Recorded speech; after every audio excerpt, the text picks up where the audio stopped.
Sports and Entertainment is proud to continue our commitment to learn from and partner with our indigenous communities.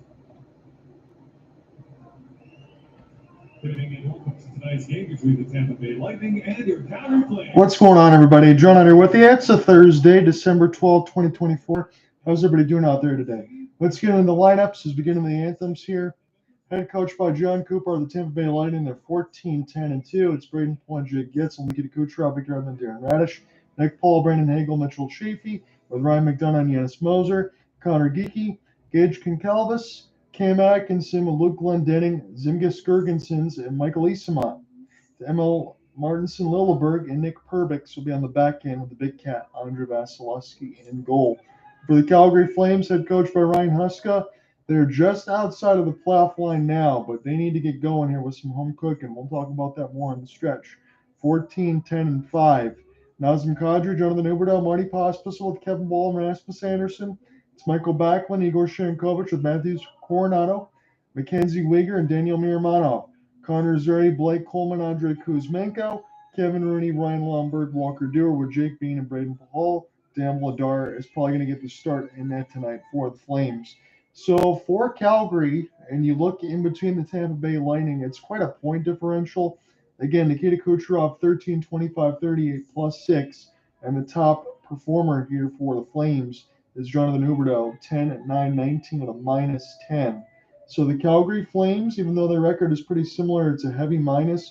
A lot more goals scored for the Tampa Bay Lightning, a lot more differential between Kucherov, Hagel, Point, Guentzel, Victor Hedman, Anthony Cirelli, some of the big names that you would expect. And between Dan Vladar and Dustin Wolf, their numbers, when we last checked in on them, when that game against Columbus, when they won 3-0 on that emotional Johnny and Matthew Gaudreau remembrance night, they were closer to about 2.35, and now they're at 2.76 and 2.84 respectively between Vladar and Wolf. The numbers are still good, but now Dan Vladar's save percentage has dipped below 900 at 897. So this is a matchup that Cooper and I normally would do. I think it's just going to be me solo in on this call, but I do have plenty to talk about in the intermission, so I will try to pace myself. We will discuss the New York Rangers and their skid, and then we'll also talk about the Four Nations face-off roster as well. So there'll be a lot to get to tonight. This is essentially my big hockey broadcast for the week before we go back into the NBA Cup semis with Alec in between the Houston Rockets and the Oklahoma City Thunder. And then Tuesday, that will be the final. I'll have one more hockey broadcast on Thursday of next week before my doubleheader with the Waterford Sharks and the Alpena 45ers. So I'll have quite a busy week. It's probably going to be a couple NHL games, both on Thursdays of tonight and next week Thursday. But I humbly appreciate your guys' patience as I continue through a busy schedule for myself. And then once we get into the Four Nation face-off discussion, I'll try to get all that laid out to you as well, because I'm going to try to hit as many of those as I can. I will miss an important one. So the Calgary Flames are coming off a win, let's say that positively, with the Nashville Predators, although everybody and their mother has been beaten up on Nashville. So those are the ones that you got to get those 2 points. So Dan Vladar will get the start indeed for the Calgary Flames as the Sea of Reds at home, 6-5-4, 2.76, 8.9 save percentage, but he does have 2 shutouts. He'll be opposed by the Big Cat, 12-9-1, 238, 9-12, and 2 shutouts. The record doesn't look very good, but the numbers do.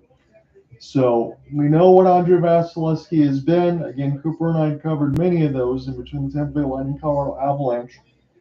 Not that long ago in between the Stanley Cup Finals, but it is pretty interesting when you saw the Tampa Bay Lightning try to go for a three-peat, get denied by the Avs, that the Big Cat was starting to take some damage with that heavy artillery. So the Nazem Kadri line going to get going here first, and we'll get puck drop here at the Saddle Dome. So let's get underway. Nazem Kadri's got it, and the Calgary Flames will be able to take this one right to left. Anthony Cirelli, he was day-to-day, but he is now in the lineup. The really only piece that they're missing is Eric Chernak. Darren Radish cross pass, and the shot from Morgan Geekie. This one goes up and out of play. Connor Geekie, excuse me. There's a couple of them. As this one, you get a profile shot of Ryan Huska. And as we mentioned, and I'm going to tell you this going into the commercial breaks as well, the Calgary Flames have the next 5 games at home.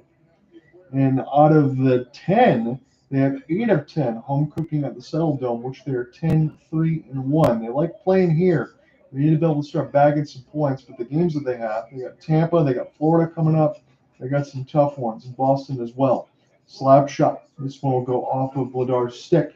And now ball. We'll try to get this around the right side boards as Calgary will find it across the Flaming Sea. Take a pinball dump as Vasilevsky will stop this. A clearing attempt for Tampa is not picked up as ball will back skate. Leaving it for Rasmus. Walks in, tries to snipe the left side of the pipe.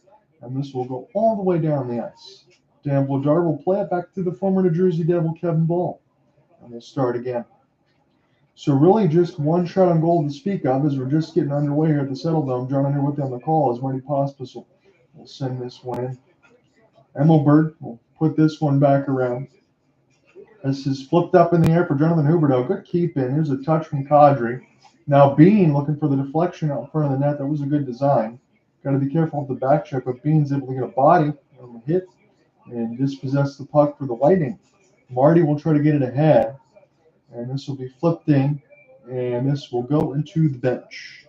18-36 left to go in the first. So I'm going a little bit ahead today because I remembered to engage the stream on the YouTube side.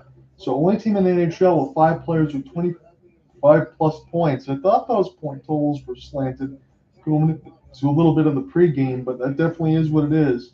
Again, you have the big boys for the Tampa Bay Lightning continuing to do the damage as you expect they would. Another face-off win here for the Flames, where they've had success on that early. As this will be sent back down. Vasilevsky will get a blocker on it.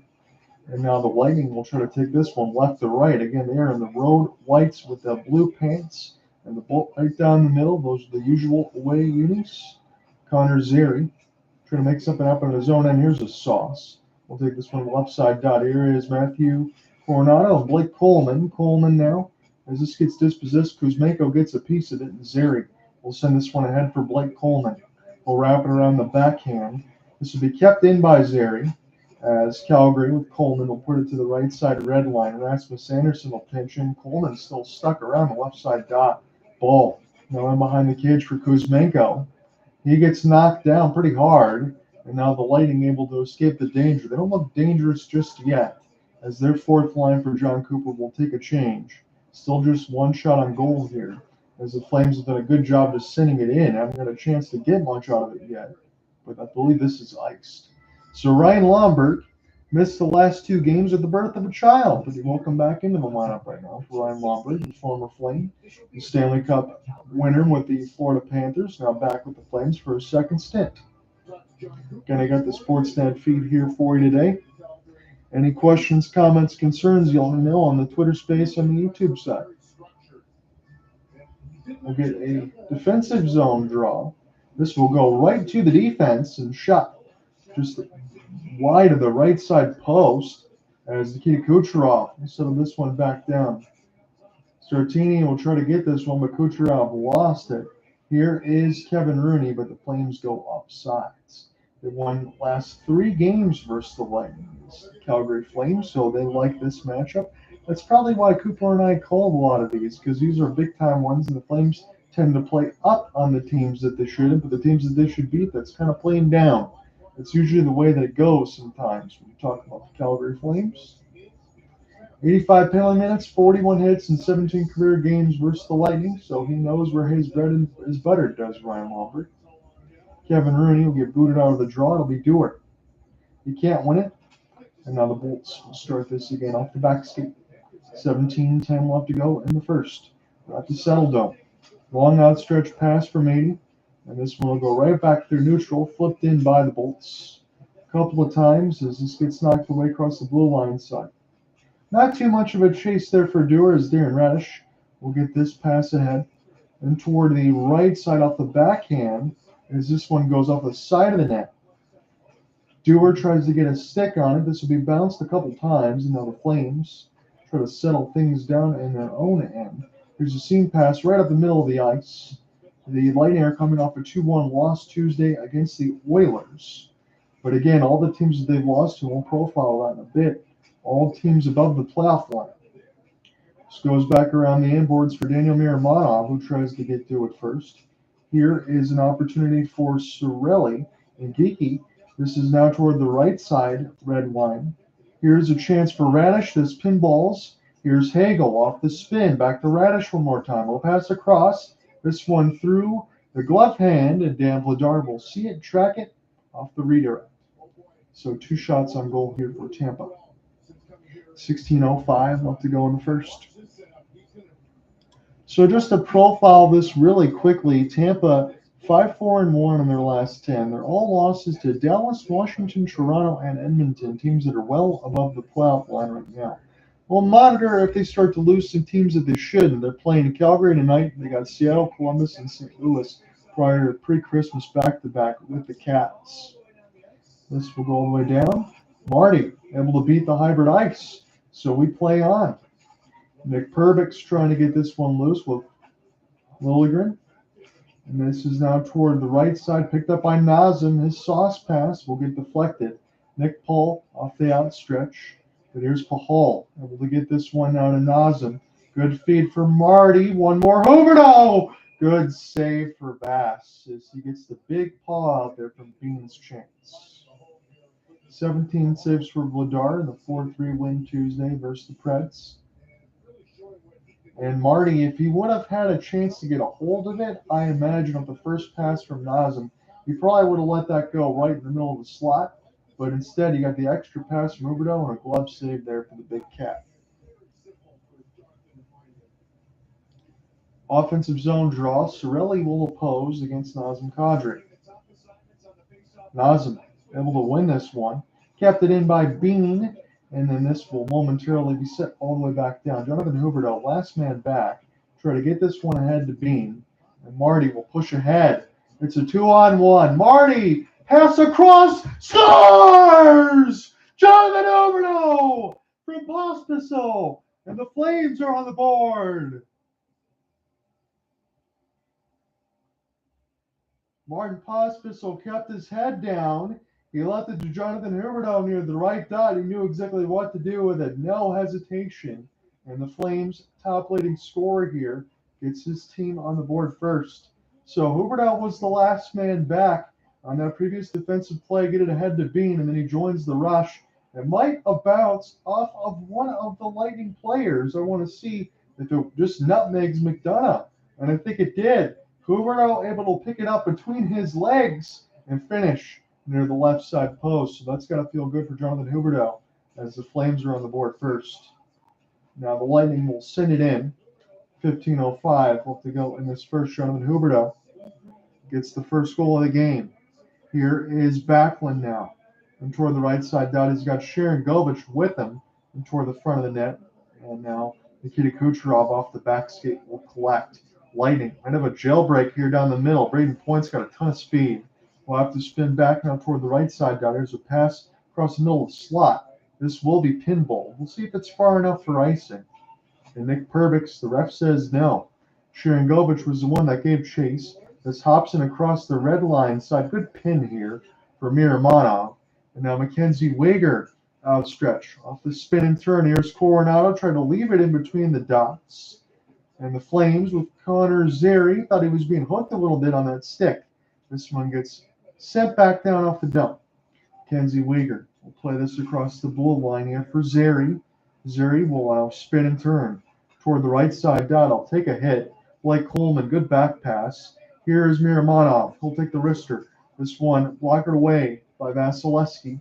And now the Lightning off a 1-on-3 will just send this one ahead. Probably take their change as well. It's the Flames with a good start for Jonathan Huberdeau as Connor Zary tries to deke in between two Lightning. Here's a stick chop. Picked up now back here for Martin Pospisil. He already got the primary assist as this one's sent ahead. It's Huberdeau's 11th as Dewar able to finish a hit, I believe. And this one is going to be non-assisted. I guess Pospisil's pass did bounce off of McDonough as we initially called.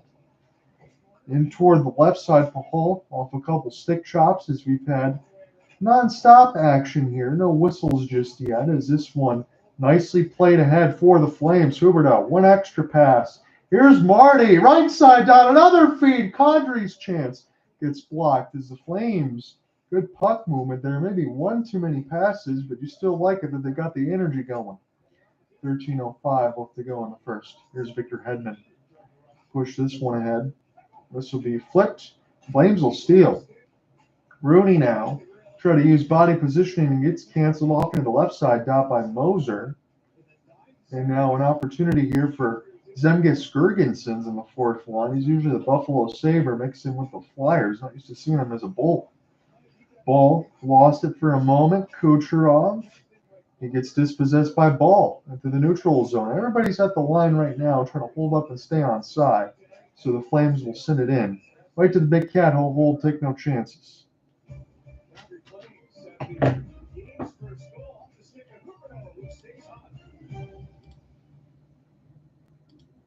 International best-on-best hockey comes to Boston as Bruins stars Brad Marchand and Charlie McAvoy compete to see which hockey nation will reign. Canada, Finland, Sweden, USA. Get your tickets today.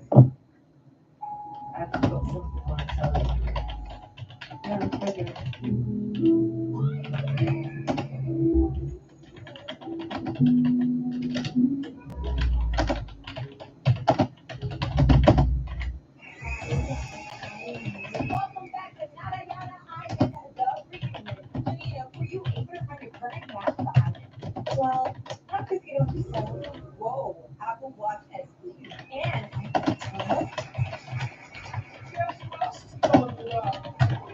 hey, guys. That's so.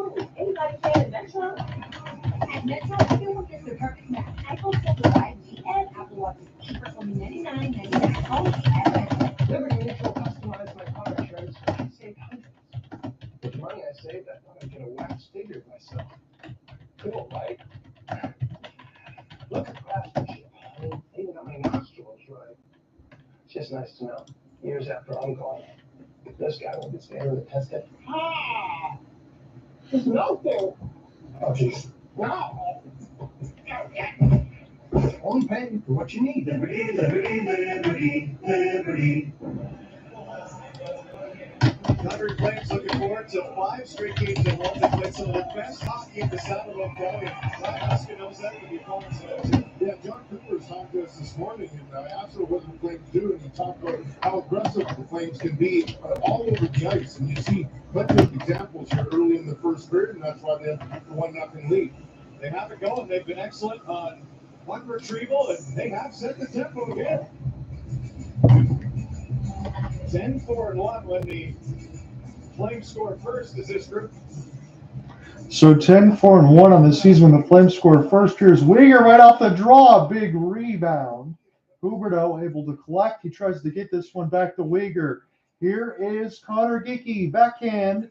This gets deflected. It doesn't get to Vladar, and I think we might get a penalty against the Flames. And it was Huberdeau's pass. He tried to get this one back to Mackenzie Weegar, and I think they had to force a high stick there. Otherwise, the Lightning might have scored. So Mackenzie Weegar gets his shot out in front. Pospisil gets cross-checked as there is no call there. Vasilevsky makes the save. And no, they're just going to say neutral zone whistle. I thought they were talking about a high stick penalty on the side of John Abbott. But no, they're going to say no. As Mackenzie Weegar with Miromanov. Here's Nick Perbix. He's very pinched. Good save, Vladar off the redirect with the left pad. There is picked up now for McKenzie. And he will start this one again for Nazem. Nazem gets dispossessed. He gets hit by Perbix elbowed. It's shots on goal 5-4. Huberdeau's got the first and only so far with 11:40 left to go in this first. John, I'm with you. It's a solo call. I can't say it's going to be all the way through. Not sure. As Sharangovich send this one in. Coronado will give chase. Again, 4-1-1 in the previous 6, but they're 3-3-0 right now with the Wolves. Here's a pass, Kucherov. The lefty try to get this down. This is gloved down nicely by Coronado. Gets this out of their own end. Crisscross to Sharangovich.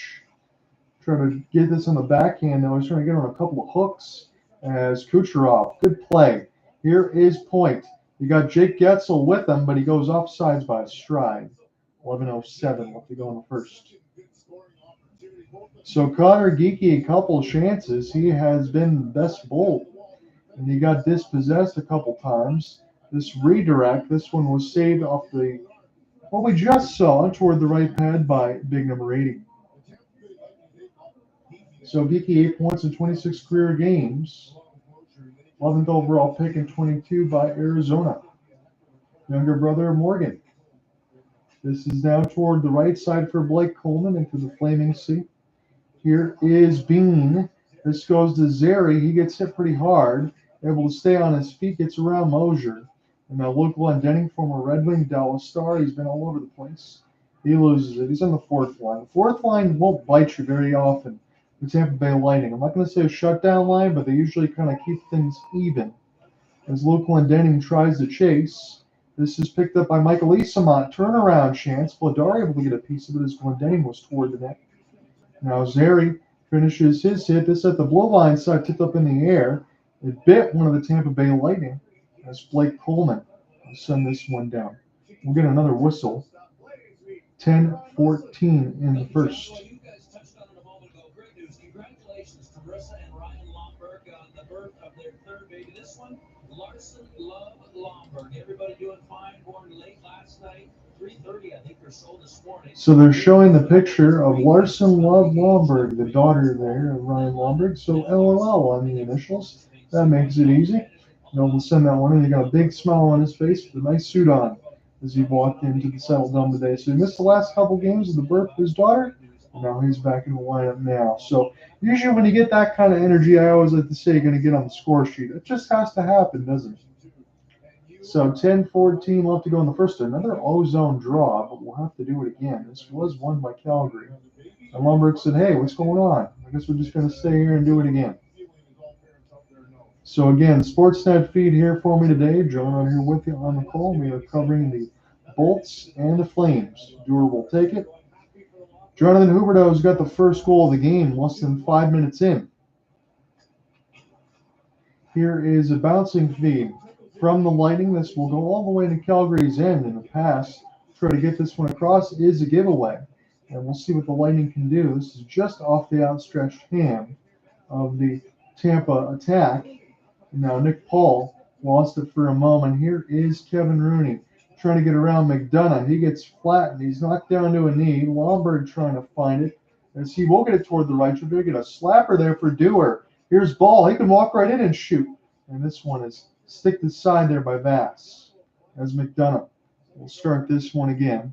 Again, McDonough with Giannis Moser, and then Martinson, Lowellberg, and Nick Perbix. That's the back end defense for John Cooper's squad from what I'm seeing right now.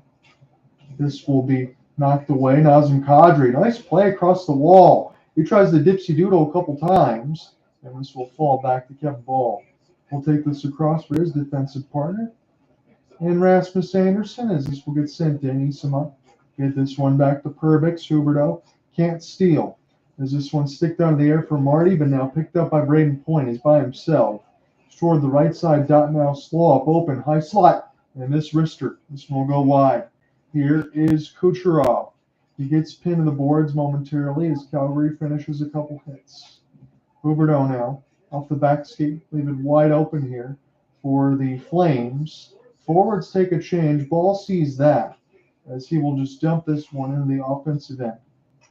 6-0-1 in the last 7 home games. They outscored opponents 18-11 at Calgary. And this is their home cooking, and they like it here. So they need to put some points together in this 5 straight at home. 8 of the next 10. Coronado, he can't find it. Here's a stick shot. Sharon Govich lost it. And now the Lightning. Here's a flip. Off the backhand. Geeky. Oh, this one is wide. I thought Dan Vladar would have to get a glove on it, but he didn't have to. This one now intercepted again. Lightning. As this is toward the right side, and Mackenzie Leaguer will send this one down the ice. It's not going to be enough for icing, though. Darren Radish, 7:55 left to go in this fast-moving first. Shots on goal are 5 aside. Darren Radish will try to take this one left to right for the Bolts. Here's Michael Esamont. He'll charge after the puck. Bean gets knocked down. All sorts of contact behind the net. Coleman gets around the referee. This is stick chop beautifully by Coleman. Able to get this one ahead, try to get an outstretch for him. And now we'll see if Connor Zeri can chase for it. Good spin and turn. Here for Zemgus Girgensons. Here's Esamont. He's stuck near the right side boards, intercepted by Zary. Zary now racing across the flaming sea near the left wing side. He tries to dance between his legs, gets knocked down. Kuzmenko, ball, is now sent in deep. Connor Zary tries to give chase. Coleman throws it right out in front of McDonough, says, you know what, to the big cat, you play it home. We need a break. Goals arrived from Jonathan Huberdeau, but a couple of big stops like this, keeping Calgary in front 1-0. This is a hot flash.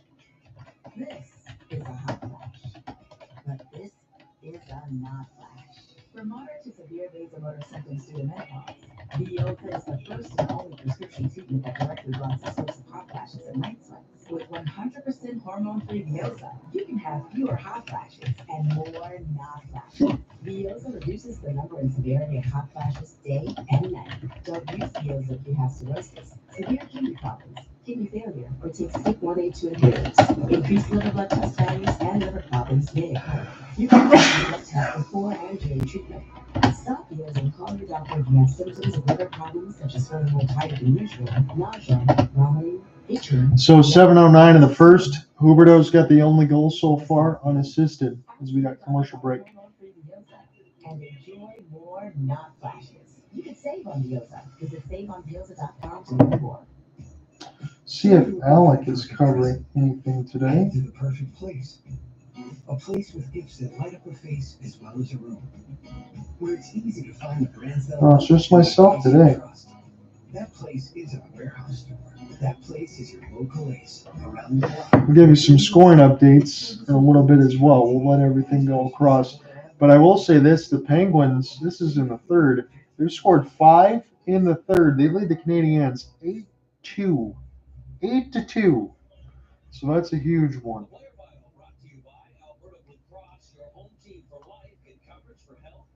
Flyers take a 4-1 final over the Red Wings. Man, oh man, the misery continues for my hometown team.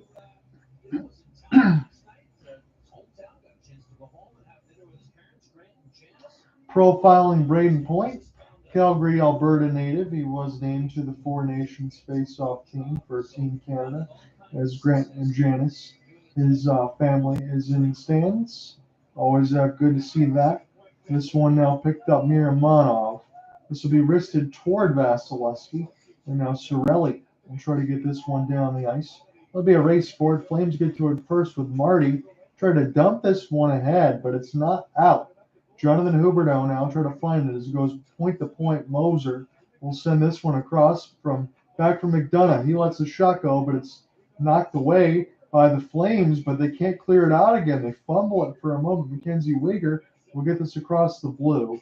The rest of the Bolts have to check up. They'll flip it in. So Mackenzie Weegar made the play to probably save his team's bacon. This is picked off again. Flames will try to send this one back down to the neutral. They'll do so. So a little bit dangerous with the vulcanized rubber so far as Kucherov try to get his pass ahead for Lillibird. And now this will be a 2-on-2. Sharangovich in off the rush. Backlund trying to join as this one gets knocked away by the Tampa defense. Take a sauce pass. Opportunity. Rasmus takes a slapper. He unloads. That bit one of the Lightning pretty good. That was Hagel. Now ball. Ball lets it fly. This one goes up the blocker. Vasilevsky. One more. Right in the feet of the circles. Rasmus Anderson. Flames looking dangerous. Sharangovich. Now to the left side of the red line as this one goes back around for Backlund. Rasmus Anderson, even now for the captaincy of the Flames. Toward the right side. Good possession here for the Flames. Trying to keep it going. Near the left side. Ball. He'll walk into a slap shot. And Vasilevsky stops that one at 93 miles an hour. So that was a really good sequence there for the Flames. We'll take another break.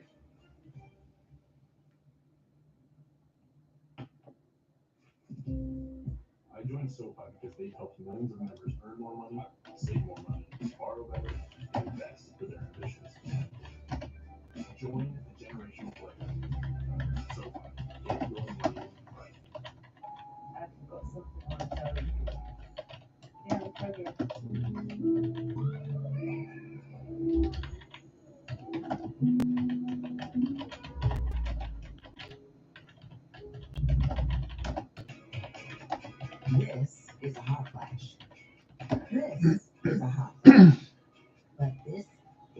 not flash. Penguins score again. It's over. 9-2 Pens over the Montreal Canadiens. So let that one sink in. A 9-2 victory.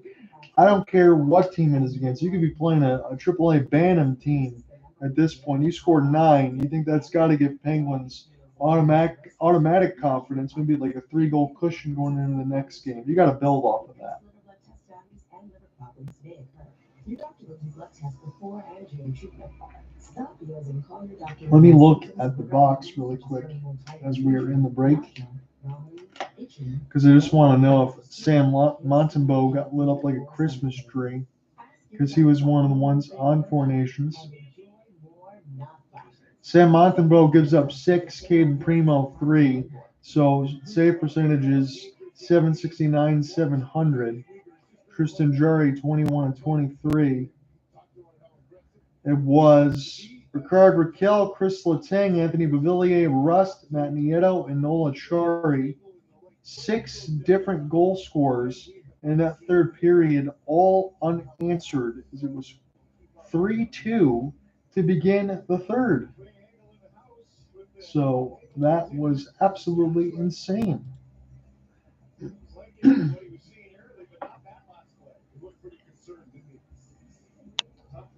Hagel, I believe, is going to go into the dressing room after getting bit by that slap shot. He really got hit hard from a ball bomb, and Rasmus Anderson as well coming from that previous commercial break. Glendening finishes his hit. This one will stay in, however, for the Flames. Here is Rasmus again. He is not shy about shooting it. Go check out Hagel, and now he's back on the bench. So no problem there. Probably got a little bit of a shiner and on that right side leg or wherever he did get hit, because Ball and Anderson were just exchanging bombs there for about 3 minutes. Hagel 14 points, 4 goals, 10 assists the last 9 games. So they're going to say that he's okay. Again, his dad is also in there, so everybody making the trip here. Must be the dad's trip here inside Alberta, which is good to see. Blake Coleman going to take the draw here. And it's a pair of 20s. And the defensive side here for the Lightning will win this draw. So Golden Knights Oilers will be the next Sportsnet broadcast at their profile. Right now we got this Flames and Bolts game, which is a pretty good one so far. It's Connor Zary skating out of his own end now. Leave it up here for Coleman. Off the backhand. He'll lose it. Outstretched feet. Good stick work there for the Flames to intercept any possible break. Smirmanov will send this one down deep for Bass. He'll touch. Lightning now trying to make something happen with Jake Guentzel. Maybe they're just biding their time in the first, but they need to get going here. And you see that with John Cooper, I imagine, with the first intermission. Kucherov takes a hit to make a play. This goes to Santini, and Dan Vladar tries to glove it, but he missed it. This will stay near the right side dot. Stick up toward the face. Don't believe that was called by the referee. As Jake Guentzel says, hey, wait a minute, you got to club me right in the chops. Now, Mosier will have this one with 4:05 left to go in the first. The Flames are keeping the shot board low. 7-5, they have the edge, and Huberdeau's got the first. Miramanov from Weegar, trying to get this one to Marty, but it's intercepted by Mitchell Chaffee. Huberdeau will get it though. This will be sticked away for a moment. Chaffee trying to put it ahead. Here's Huberdeau. This is a dangerous giveaway. Nick Paul tried to make a play between his legs and almost took the camera out. On the Sportsnet side, Vladar will find it in his stomach. 3:39. So the Flames trying to get the puck out of their own zone. Nicholas Paul able to intercept for a moment. And he was trying to get the Lightning on the board here. As Pahal off the spin, tried to get it here to Huberdeau in the mix, and they just couldn't get the puck out for the Flames for a moment. But Dan Vladar able to make the save and bail him out. So Ryan McDonough, they show his last shot from Vladar, as it's still 1-0 Flames. They feel like they should be ahead right now, but you want to be able to keep the scoreline at least where it is at worst. Is Nick Perbix toward the right side. Here's a slapper. This one stopped by the left pad of Vladar. Here's Cirelli near the right side post as Hagel, after taking that shot and getting bit by it, is already back out there with Cirelli. This will be picked up by Rasmus and Anderson now. take a sauce. It's a pretty good one, though. So I thought this bounced off Sharangovich's stick. We'll get an icing, 314. Download the new Play Alberta Sportsbook app today.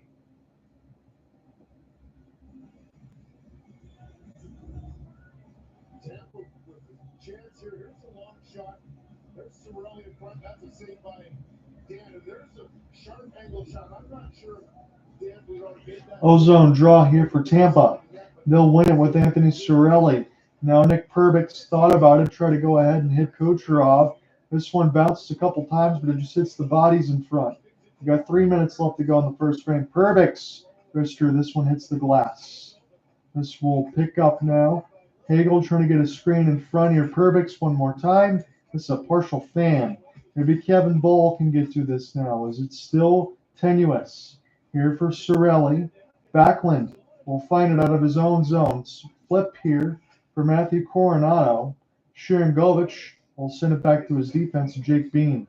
As this goes between the referee's legs, we'll start this one again. 2:30 left in the first. Here is Bean. Now for the fourth line, Lomberg, the new girl dad. This one sent across for Bean. Rister, stopped by Vasilevsky, rebound. Lomberg couldn't get to it. Dewar will send this back around for Jake. Jake Bean tries to shoot it off the outside of the cage. And now the Lightning could have numbers here on a 3-on-2. This is Brayden Point racing toward the left side. Feeds it out in front. Good stop, Ladar. 5-hole save. And now sent back across. Intercepted for a moment. Lomberg trying to control between his skates. Cross pass. He gets flipped over as it lost an edge to one of the Lightning, and Lomberg fell down. And now Darren Reddish will get this one in his own end. Shots are 8-8 as the Lightning have scored 50 goals in the last 12. That's over 4 per game. This will be iced against the Bolts. Flames continue to push here. This offense. Here is Lomberg gaining his own. Puck's going to go back to Rooney. He's going to spot Jake Bean coming in from the point. There's Lomberg right in front once again. Vasilevsky has to fight through a ton of traffic. Look at Lomberg in the effort. And then Tampa gets an opportunity. Now Drake out in front, and Dan Vladar, you can see how quickly he went from his knees. So Vladar made a good save in the last sequence in their profile on Ryan Lomberg, who was almost able to take that one coast to coast. Nazem Kadri wins another draw. I don't think he's lost one in the first.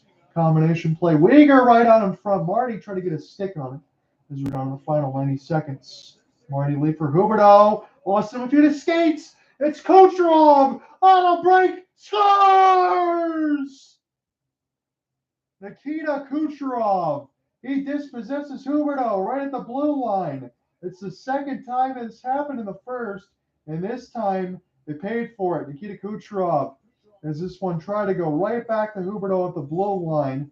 He tried to make one too many handles off the pass across. Kucherov read that like a book and then finished it on the forehand, top left of the bar and in. Nikita Kucherov, that's a special steal and finish. And Dan Vladar, no chance to make the save. That is a goal scorer's goal. Even Cooper Hopkins would tell you that. He would not even be shy to give any compliments there. And so now it's 9-8 on the shot board. Kucherov off the dispossess and steal. So 2 unassisted goals as Bean send this one. Try to find Coleman right in between the blue line side as it's 1-1. Couple of nasty ones here in this game. Kucherov's got his 14th. This is picked up now for Zary from Coleman. Captain of the blue line, Kuzmenko, long shot held by the Big Cat. Okay, let's take a look at this again. So I still say just give Huberdeau many options right there. Huberdeau tries to make a play of it, and those are just terrific hands from Kucherov, like I mentioned. But Huberdeau is not happy, of course. Yeah, and he was talking to Pospisil on the bench about, you've got to give me a little more time. You've got to give me something. So Huberdeau was saying to Martin across the bench, just give me a little more time to make that play and across the blue line. I could see that for Huberdeau, but I also try to think he probably made a pass across the right side where he didn't need to. You got to be able to send that one ahead. There's not a lot of time. When you get somebody like Kucherov that's right in front of your face, you make a decision in a split second. If you don't, you guess wrong. It's in the back of your net. And that's exactly what happened is Dan Vladar was left out to dry in a break against Nikita Kucherov. He's not going to win that battle. But that was a discussion that was on the bench. As Blake Coleman now try to get this out of their own end with Rasmus Anderson. So I think at worst case scenario, we're tied here for the Flames. Maybe one more, though, as this one gets sent in. Rasmus Anderson now with ball. He'll find it down to 10 seconds. Ball will try to get this one ahead. This will be Coronado. Sauced, picked up by Coleman momentarily down to 2. Rasmus will glove it, but that will end the first. Shot board's at 9, and the scoreboard's tied at 1. Leslie will be back at the saddle moment there. Francis and Tampa Bay Lightning Corey Sarge. First, the Hawkins interrupting. There's a Nikita. Sam Positino following a 1-1. First period of play. Calgary. At this very moment, toxic chemicals are endangering one of the most fragile ecosystems on the planet. When you vape, you may be exposing your lungs to toxic chemicals.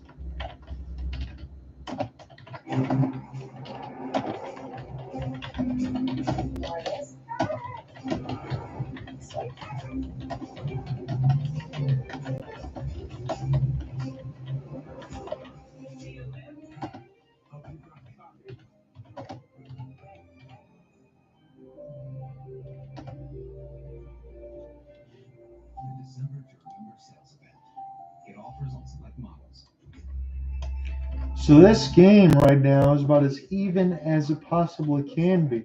Shots on goal, hits, face-offs, and score are all tied. Face-offs 10-10, hits 5-5, shots on goal 9-9. The score 1-1. Nikita Kucherov and Jonathan Huberdeau both unassisted goals.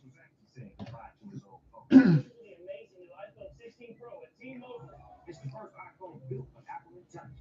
That's like peanut butter on jelly on go. Get 4 iPhone 16 Pro on us. Plus 4 lines for $25. And save on every plan versus the other big guy. So I'm going to try to pace myself here. And let's get this back into the official recorder. I'm going to try to pace myself here, but I do have intermission talking points that I do want to hit. For anyone that does join in, please leave comments on the YouTube side if you just want to listen in late in between the Twitter X space. However you guys want to do it. I want to talk about the New York Rangers. So the other day they did get a 3-2 win over the Buffalo Sabres, but they were coming into that game losers of 8 of the last 10. Now it's 8 of the last 11. 3-8, no overtime points to be had. The only wins that the Rangers have in this stretch are Montreal, Pittsburgh, and Buffalo.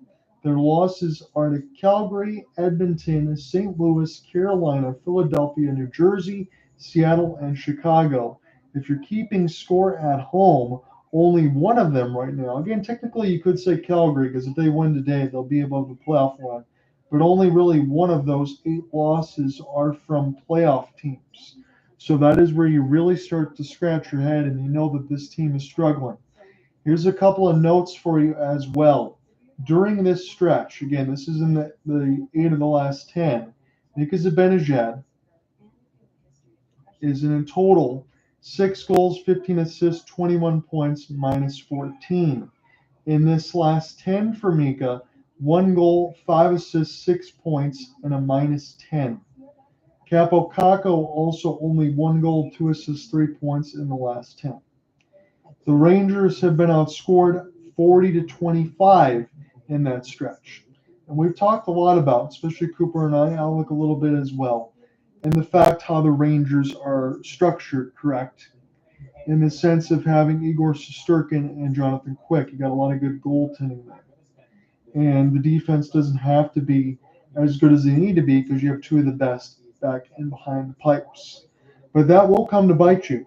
They've always been power play merchants, but they're really struggling 5-on-5 with all those minuses. And the goaltending is kept some of the defense not being a talking point as much as it should be, but the defense has been really bad. because it's not just giving up these goals here for Igor Shesterkin and Jonathan Quick to have to make saves. They're jail breaks right down the middle, just inconceivably letting guys get right through the middle of the ice, not even having to make a move. It's a red carpet. It's not very good. So here's the upcoming schedule prior to Christmas for the Blue Shirts. So this is between the 14th, which is today's a Thursday, so they're going to play again on Saturday, the 14th, against the LA Kings, to the 23rd. So they'll be at MSG against LA, but that's not an easy game. Then they'll go to St. Louis, Nashville, Dallas, be home at Carolina, and go to New Jersey. So you could say it might be easy enough for St. Louis and Nashville. Those are ones they got to get. But Dallas, Carolina, and New Jersey are games that you probably don't expect them to win. And instead of maybe 4 out of 10, if they don't lose to LA, they're going to have to find a way to get 6 points at least, to kind of hold water here on that playoff line. Because there's plenty of teams that don't make the playoffs that are still good, and New York could be one of those. Here's the big talking point that I want to get to, and I want to get your thoughts. So GM Chris Drury, this is the discussion. Again, I was able to get some of this no prep and a little bit of work there from the hockey guy, Shannon. I always mention make sure you follow him on the YouTube side. So Chris Drury technically hasn't doing anything wrong, but let me say it like this. So you remember at the start of the offseason when Alec Nava does all those NHL previews on teams, and Barclay Goodrow didn't want to go to the San Jose Sharks in the offseason. But there's a loophole in the CBA, and I imagine that that's going to be worked, that if Chris Drury goes to you and says, hey, I know you got a no-trade clause in, and you don't want to go to San Jose, and that's one of your teams, I want you to go there. If you don't want to go there, I'll waive you, and then you have to go there. So you're going to get stuck. If you don't accept the trade, I'm waiving you. Barclay Goodrow didn't accept the trade. He gets waived. He's got to go to San Jose. Jacob Trouba, just last week, the captaincy of the Rangers. He's got San Jose and Anaheim on his no trade. And he goes in the office, approached by Chris Drury, and says, hey, we're trading you. We want the cap space. And you have no say in this. If you don't accept the trade, we're waiving you. So he goes to Anaheim. And that's the extent of it. Chris Drury, whatever he says goes. Technically, not doing anything wrong. It's not the CBA that says that you can't be waived. But I imagine, this is my talking point here, I imagine even if you're a hockey hotbed like New York is, and you got a GM that is dead to rights with a devil-may-care attitude and says my way or the highway, even with a team like New York in that hockey hotbed, other players are going to see that. I talked about that with Vegas not too long ago. Again, they had some good graces there with Jack Eichel, but all the other moves, they made a little cutthroat there from Marc-Andre Fleury. That was all well and known. That's going to start to piss off some other people across the league. And players talk, don't they? They talk. And if stuff like that happens and continues, I think even somebody like Chris Drury, even though technically not doing anything wrong, will get a bad rap. I don't like it myself, to be completely honest with you. I don't think that's the way you should conduct business. So Gaudreau got waived and Trouba got traded. And again, as we mentioned, nothing in the CBA yet to say it's wrong, but I think it's going to be changed. But here's another one. Drury says, and this is the email, he sends this one out to 31 teams. I would like to add Brady Tkachuk in an email, and our trade block is wide open. He discusses that he wants to add more offense. But technically, that's tampering. He can't go out in public and say, hey, I want to trade for Brady Tkachuk. But if he says my trade block is open, and an open email to 31 teams, and I would like to add more offense, and I think I might know where I'd like to add it from, that's tampering. And that could get you in trouble. Gary Bettman could be knocking at the door alongside the NHL committee and docking the New York Rangers picks. So it's more than a slippery slope right now for Chris Drury in the way that he's conducting business. So what I want to know is this. What do you think about all that? What do you think about the locker room chemistry of the Blue Shirts? What's head coach Peter Laviolette supposed to do to motivate this team when they're thinking about all the stuff in the GM office with Chris Drury and kind of worrying about whether they can be traded? You got to think Mika Zibanejad and Chris Kreider are also thinking that they could be traded at any time. The Blue Shirts need the cap space. and it's cents in, cents out. And I really think this is going to be heavy on the big-time players. If Vincent Trocheck doesn't start to play well, again, we already mentioned Zibanejad and Kreider. Those are some of those names. If Trubar already got moved out, I think anybody could get moved out. What does this do for a predominant hockey market, as I talked about, with a GM that could be losing respect amongst his own team and future free agents? One last thing for me. Expected goals against is 28th for the Rangers. That is subsidized from guys like Igor Shesterkin and Jonathan Quick, correct? Igor Shesterkin just signed an 8-year, $92 million. He's 10-10-1, but his numbers are good. It's a 290 goals against, 911 save percentage, and 1 shutout. And it would be a lot worse if it wasn't as good as he is. Jonathan Quick doesn't qualify to be of the goaltenders of record there for the best numbers because he's played less than 10 games. 5-2, 258, 915, and 2 shutouts. Imagine if they didn't have goaltenders like Igor Shesterkin and Jonathan Quick, how much worse this would be. How much worse the defense are playing. Hell, the only other really good player that has shined in this stretch is Will Cooley with 4 goals, 4 assists, 8 points in those 10 games, in which the Rangers went 2-8. And Will Cooley is also due for an extension. It's just my thoughts on the Rangers. When we come back, we'll call the second period. Just wanted to pace myself, but I wanted to give you those thoughts. If Cooper did join in or Alec did join in, we would definitely talk about that. In the second intermission, we'll talk more as we list the Four Nations face-off roster and the schedule.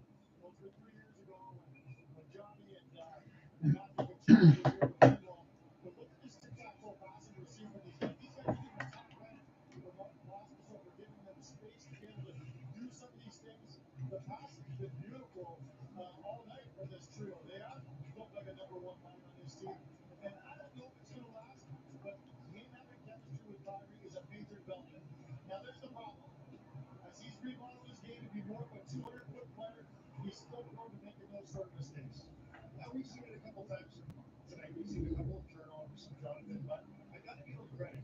He's very conscious of it. I don't think it would have been at his forefront the last couple of years watching him play here in Calgary. They have kind of been his one knock on turnovers that lead the other way. But I've got to give him credit. I'm going to pace myself a little bit here because it's a solo call, but we just had a good intermission discussion about the New York Rangers, and I profiled all of that. Let me give you some scoring updates.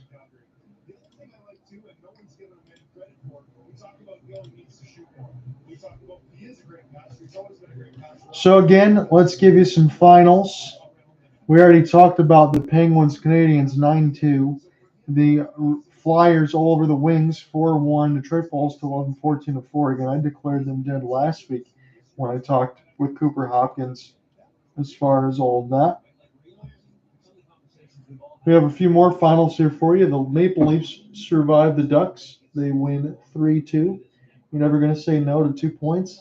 Devils end up getting a win over the Kings 3-1. And the Columbus Blue Jackets do get a point out of this. They force OT against the Capitals. Capitals win it. Let's see who scored the game winner. They win 2-1 over CBJ. Alexei Protas, 31 seconds in the third, and he gets his 11th, 2:23 in overtime. Jack Greaves was phenomenal in the pipes for the Blue Jackets, 35 of 37. That's got to be the best goaltending performance of the year. And Charlie Lindgren, not too bad himself, 32 of 33 in the victory. So pretty good work there as the Washington Capitals. Again, we've been talking a lot about the Winnipeg Jets. They've fallen off a little bit, but they're still well ahead in the West. But the Washington Capitals are the best team in the league right now. And we thought their window was completely closed when you had Jacob Chikrin and a couple other pieces, and they're still without Ovechkin. That's a damn good hockey team right now. All of their ones in progress. Islanders scored 3 times in the third. They lead the Blackhawks 5-2 with 3:10 left. Third period just starting. Sharks all over the Blues 3-1. Let's jump into that score line for a moment. Macklin Celebrini comes back. He scores 2. He's got his 9th and 10th. The latest at 19:53 in the second on the power play from Mikael Granlund and Jake Wallman, who already has 17 assists. Man, I miss him on the Red Wings, no doubt about it. Predators all over the Stars. That is not what the Stars want, considering the Predators are just 7-16-6. They are the worst team in the league right now. Ryan O'Reilly gets a couple, and Tommy Novak does as well. Andrews 17 of 20. And Justice Onanen is 21 of 21. So the former Av has got much better defense behind him. Made 21 straight saves against the Dallas Stars. That's not an easy thing to do. Oilers destroying the Wild, so that will be big in for the Winnipeg Jets if they can get a win. They're up 1-0 on the Golden Knights, the only goal in the third. The Oilers 4-1 over the Wild, 6 minutes in the second. It is Utah up 1-0 on the Avs, and our featured game is 1-1 at the end of one. You got Panthers, Canucks, Bruins, Kraken left to go. I'll be watching the Kraken as I type up this story late.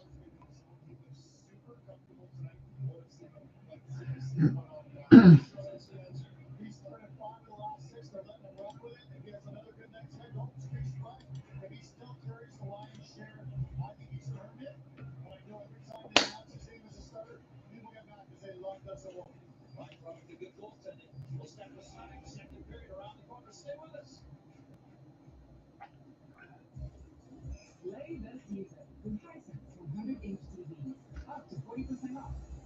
Get a slam dunk deal this holiday season. You're going to need a good Christmas tree. Win the holidays with Hisense. You could be saving formaldehyde, which is used in taxidermy. Oh dear.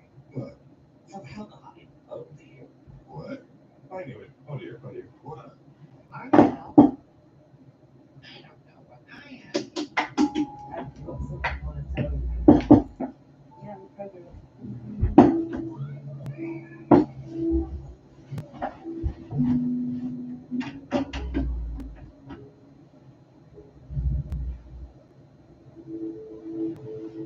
It's Mom calling. And I understand that's his fault. Ever since good time. I love you and she miss you. Just remember to take a deep breath, honey. I love you more than you'll ever know. I would love to keep in touch a little more. Sorry, honey. All right, now let's head down to the lot where Tom Brady is trying to track down our Hertz customer. I'm here, Vaughn, but it looks like I just missed her. She's a Hertz Gold Plus Rewards member, so no waiting in line at the counter for her. That means she is able to pick any car she wants. Do you think she treated herself to an upgrade even though the premium SUV? She did go with that upgrade, Vaughn. I know it wasn't an easy choice to call her a great vehicle this year. Skip the line and get right to your destination. That's why you go with Hertz. Jersey Mike's freshly slices and Brayden is the authentic Jersey way. You can't fake that. And look, you can fake a lot of stuff these days. You can fake my outfit, but you can't fake freshly sliced turkey. You can fake these haunches, but you can't fake freshly sizzled bacon. Hey, you just can't fake a freshly sliced Jersey sub. It's nice to be back in my real body. On 13, please. Made the authentic Jersey way since 1956. It's a Jersey Mike's then. A sub about. This is a hot flash. This is a hot flash. But this is a not flash.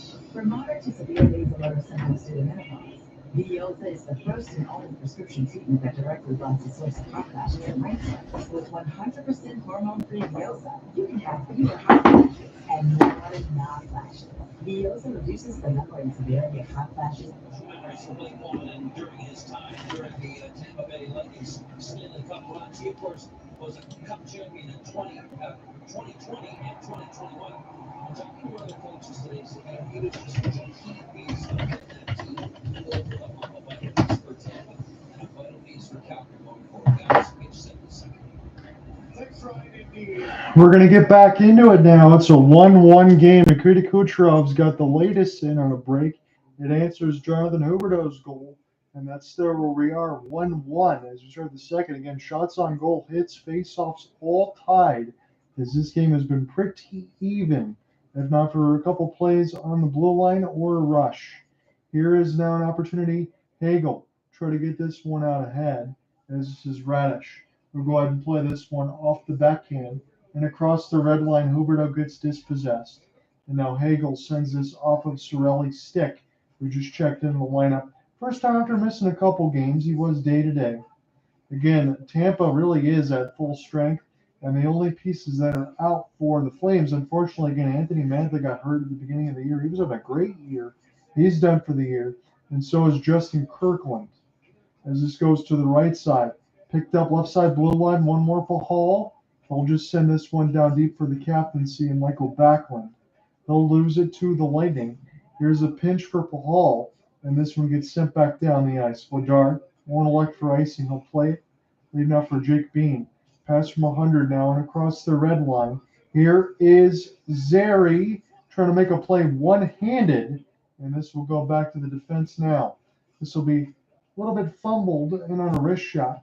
Now in toward the right side wall. Sharon Govich tries to get a stick on it. This will be spun. Here is Zary now. Off a one-on-one. Across the right side wall. Takes a big hit. Stays on his feet. Is Lilleberg. Sends this one around. Right to the Flames. Ball. Back for Coleman. Slap shot. This one goes up and on a play as Vasilevsky got a piece on it. Blake Coleman was getting profiled before the second period as he had his memories with the Tampa Bay Lightning and winning a Stanley Cup. Last 7 home games, 6-1 for the Flames, 18 goals for, 11 against. Team save percentage of .940, 2 shutouts, 31% attack, 7-22 on the power play. Much different team at the Settle Dome.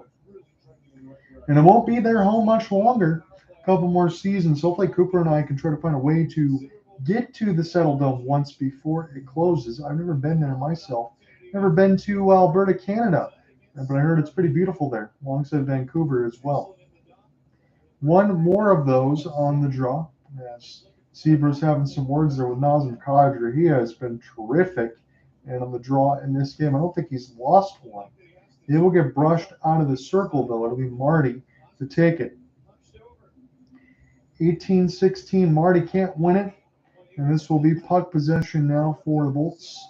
They'll send this to the left side red line. This is a dangerous pass from Ball. This will give the Lightning some puck possession as they'll get this toward the right side.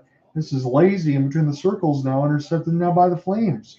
Off the chip and chase, Marty can't get to it himself.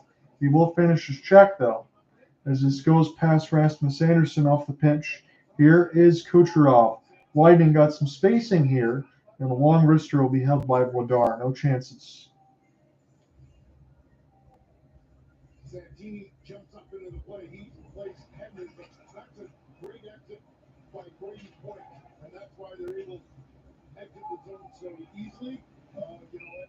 There's Point right in the middle of the slot. Watch Brayden Point. He's coming, trailing Santini. Santini doesn't see him, doesn't hear him, and Brayden Point. So Santini's got the full face mask as the slap shot off the draw was brushed aside by the Flames' bodies. There's an opportunity now. Walker Dewar off a 1-on-3. We'll find the entry, send it in for Ryan Lomberg as Vasilevsky will send this back across the wall. Picked up now Miramonov as the check gets finished. Race for the puck now are the Flames. They'll send this one the length of the ice and toward the side dots at least. As this is now bounced off some skates. Kevin Rooney with a stick chop in through neutral as the Bolts will send it back in. Dan Vladar will stop it, and this goes back around the horn again. It's a long feed for Dewar, but he slipped on a banana peel. There was nobody next to him. He just fell down. Ryan Lomberg, and this goes through the Flames' defense all the way back down. Have to start this one again. Shots on goal are 10-9 Tampa. It's 1-1 from Nikita Kucherov's latest goal in response to Jonathan Huberdeau. Coleman. Have this now to the right wing side. His pass gets blocked aside by a couple of Bolts. And turn and flip this one across the red line. This will be sent in by the Flames. Kuzmenko will give chase, and Tampa will rattle it around the wall. Hagel, Cirelli, open right wing side.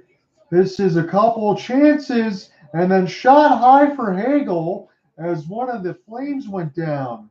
Lilleberg sends us to the right side as this one bounces from Brayden Point. Picked up by the Bolts. That was dangerous. I'm not sure how Dan Vladar actually made one of those saves. As this is picked up here by Lilleberg. We'll fire it in. Dan Vladar is going to get back in the crease as this is toward the right side, dot toward an open left. Picked up now for Rasmus, who just fire it.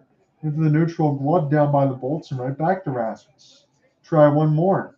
This one from 120 feet. Bounces off some sticks and the big cat. Get behind his cage. Calmly play this one to Lillberg and flip this past the zebra.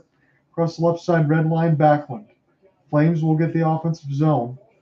This is Sharangovich, but his shot goes wide. The right side post. Backlund keeps it in. Coronado toward the right side red line. Sharangovich. He's being held against the boards. Nick Paul able to escape his own end. He's still with it. Leaves it toward the right side. One more for Paul. Take a wrister. This one handcuffed Vladar a bit. Toward the right side into the traffic. Its tip goes wide. Here is Mosier. Mosier working in behind the net of the bolts. Good puck possession for them here in this sequence. With 15 minutes left to go in the second. Spin and turn. Miramonov gets hit very hard. He falls down. Sharangovich, Coronado will go ahead and take his change. Miramonov's going to be seeing stars after that one as he was looking at his mouthpiece. 12-9, 14:40 left to go in the second. The score is a 1-1 tie. Pass from 150 feet. Rasmus Anderson's going to get on his horse. Gets around Brayden Point. Good back pass. And now the Flames with Marty Pospisil and Huberdeau. Pospisil between his legs. Huberdeau recollect from Marty. Leave it toward the right side. Slapper. This one goes wide. Anderson trying to make something happen. Hit Marty in the back of the head with the wrister. He's slow to get up here, and I don't think he's going to. This one toward the right side. We'll get a whistle in a moment, I imagine. Vladar makes the save. You got to check on Marty. He's hurting. Off the inside of his leg. That's what he's holding right now. I think Rasmus Anderson, again, he got all of the shot. That was friendly fire on Marty. And he looks very slow to get up. I haven't even seen him get to his feet yet. He's on a knee, and he's really hurting from the Rasmus Anderson friendly fire. He got all that wrister. Pospisil trying to get the screen in front, and this crowd is silent. So I'm taking a look now toward the right side dot that hit off the instep of Marty Pospisil, and there is no padding there. I got that leg, and he is still now requesting for a trainer. I don't know if Marty's going to come back into this game. Rasmus help him get to his feet alongside Ryan Lomberg, and I'm trying to see if he's putting weight on it, and I don't see much. He's lifting that leg as they're helping him not drag across, but will kind of gingerly go across in the dressing room. And Marty is hopping a little bit as he goes into the room. So I don't think we're going to see Marty here for the rest of this game. And if we do, they're going to have to tape him up and shoot him up with something fierce. So the Flames will be down a forward, and they show Dan Vladar's latest save, and that skate from Hagel and Point almost came and bit Dan Vladar right in the grill. Thank God he's got a mask on. That was a lot more close when you see that on the camera shot. So Brayden Point kicked out of the draw. Leave it up to the former Penn and Jake Guentzel, former Carolina Hurricane one time, where he signed that big deal with the Bolts. He can't win it. And now the Flames will send this one back down the ice. This will be a race now for Coleman. Good work finishing his check into the right side boards as Radish gets dispossessed. And Ball try to keep it in. Here are the Flames now. Coleman, wrister goes wide. 13:45 left in the second. John under with you on the call. Here's Coleman. This is loose in between the dots. There's a spin. Try to send it in deep. Lightning will get away from the danger. Here is Mosier.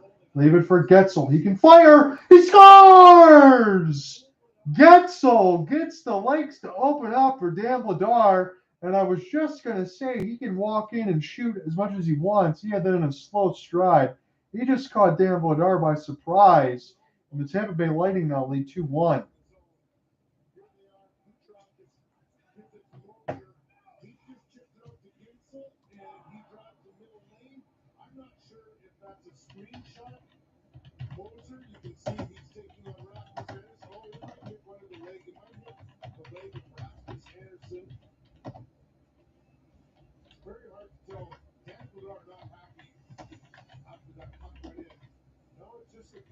Shot, just didn't get a clean look at it.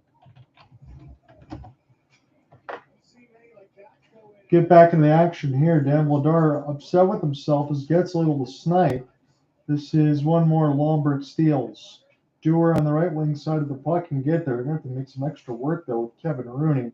So Jake Guentzel has given the Bolts the lead. Maybe one that shouldn't have gone in. We'll see up to take another look at it.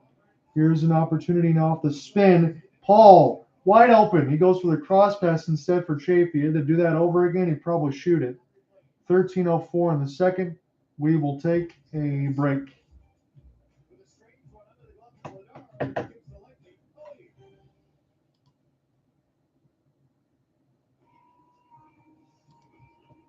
Tippett is out of control these days. Everywhere you look, think. Sometimes all the things stand. This was off the left leg. That's pretty much how you're going to beat Marksman. It's always when you're trying to say. I love Tippett.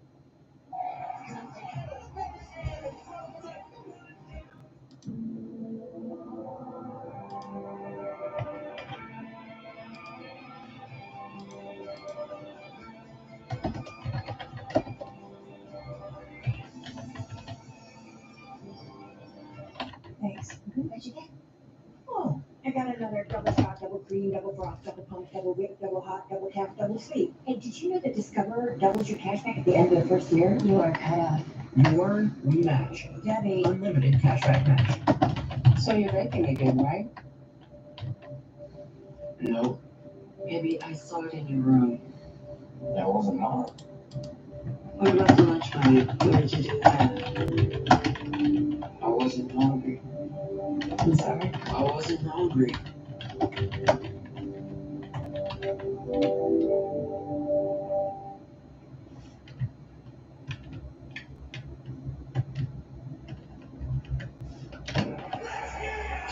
2 minutes for holding it in the offensive zone. JV will have the puck along the boards, and Bean comes in, he pinches, and then there's the left arm reaching into the body, and that was the penalty. Finland's last 12 games record for Tampa 7-4-1. Look at their NHL range. It's a record including the power play at just over 35%, ranked third in the league.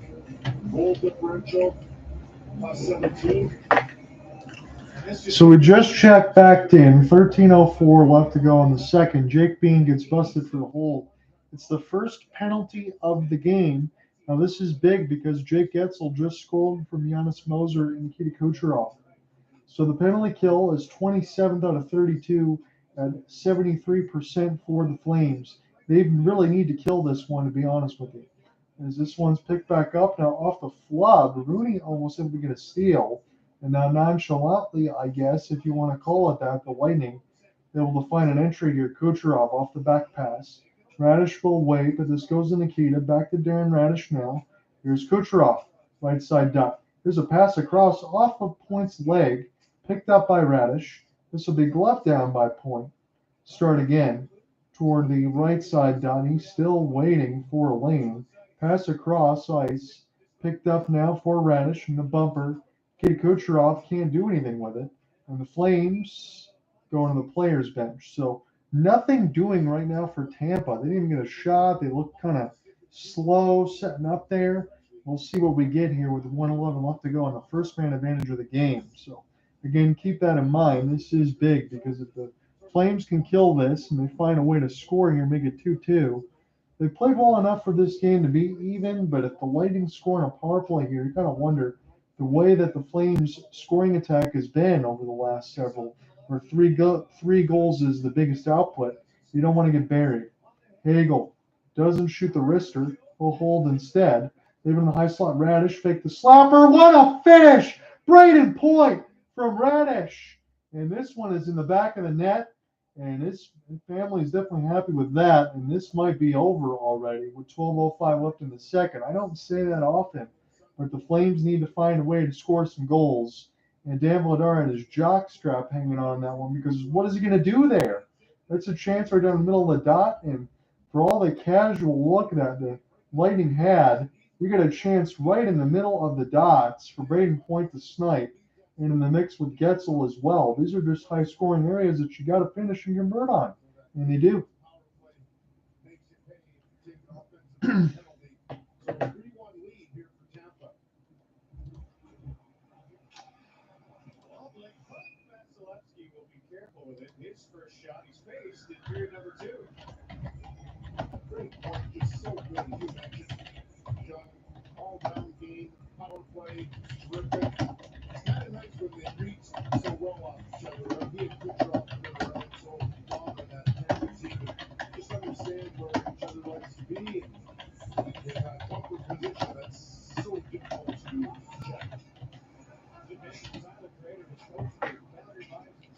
So Kucherov's going to get the primary from Darren Radish at the 7:55 marker. It's points 19th.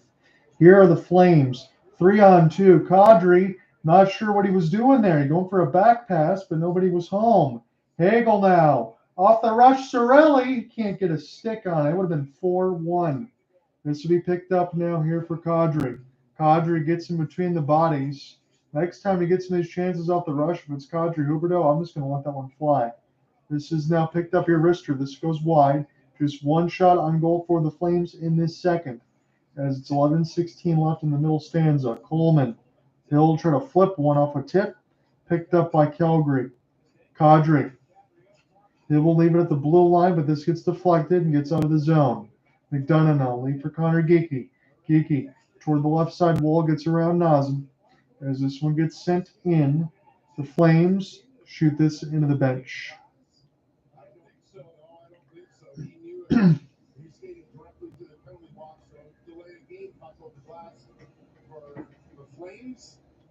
So I thought Nazem Kadri might have hit this over the glass, and they're going to say that it was the bench. He shot it over the glass. So penalty again against the Flames. And this one, yep, right over the glass. I get that on the camera shot. So Nazem Kadri, delay a game, puck over glass, and Jake Bean with a hold. The Bolts have already scored on the power play. They've held the Flames to just one shot in the second. Most goals in the last 3 seasons. Brayden Point's got 116. He's only behind Austin Matthews and David Pastrnak, who have 118. So it tells you how good he is. This will be another face-off win for the Flames, but they've got to do it again. So Jake Guentzel should be point taken, but I thought I saw Guentzel there. I know he's going to be on this power play line, so it is Guentzel taking the draw.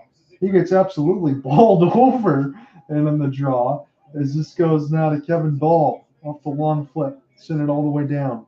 This is already, as I said before, it was a must-kill beforehand. Now if you don't, it's probably over. As Brayden Point will send this one now to the right side, leave for Radish. Now Guentzel. One more pass high slot. Kucherov, fake the slapper. Got it near the right dot. Sauce paid right out in front for Point. This one is missed high. Hagel. Now Radish. Goes for a tip in front. Vladar finds it. 8 for 20 in the last 7 games at 40% for the Bolts. Their power play has looked very good of late. We're almost at the halfway marker of this game. Lightning now take a 3-1 lead as I update my score sheet. And Marty Pospisil is back on the bench, shaking his head. So whatever pain he's in, he needs to probably bite on a mouth guard here to subdue that, because that Rasmus Anderson shot off the instep near the right dot definitely going to hurt. Backlund against Guentzel. Flames win another one, this time a defensive zone draw on a kill. It's ultimately important. And Radish will send this one back. Penalty kill 9 or 10 in the last 4 games. That's the first one that they've given up the last 4 games. Kucherov. Here's a skate ahead for Brayden Point. Rasmus Anderson got to be quick about this because Brayden Point can definitely theft, and they got Jake Guentzel waiting on the back door. Toward the right side red line, this is where the puck is stuck right now. Shots are 16-10. Flames have just 1 in this period. Vass will play it as this one gets sent down by Ball. Rooney gets a hit in, and the Flames will send this one back down. Kevin Rooney. Vasilevsky almost runs into one of his own guys, but it's picked up by Kucherov. Power play already down to 30 seconds. Nothing happening just yet. Lead toward the right side blue line. Here is Guentzel. See if he wants to fire or likes to pass to Radish. Guentzel, one more feed. Tipped out in front. Flames get a stick on it. This is with Tampa. Guentzel back in behind the cage for point. One more for Kucherov and Cirelli. Guentzel now for Anthony. This will be toward the right bumper. Slap shot gets fanned on. Flames can't clear. Down to 5. Another fan. This is going to go in. This bounces in off the traffic in front, and Tampa's got another power play goal.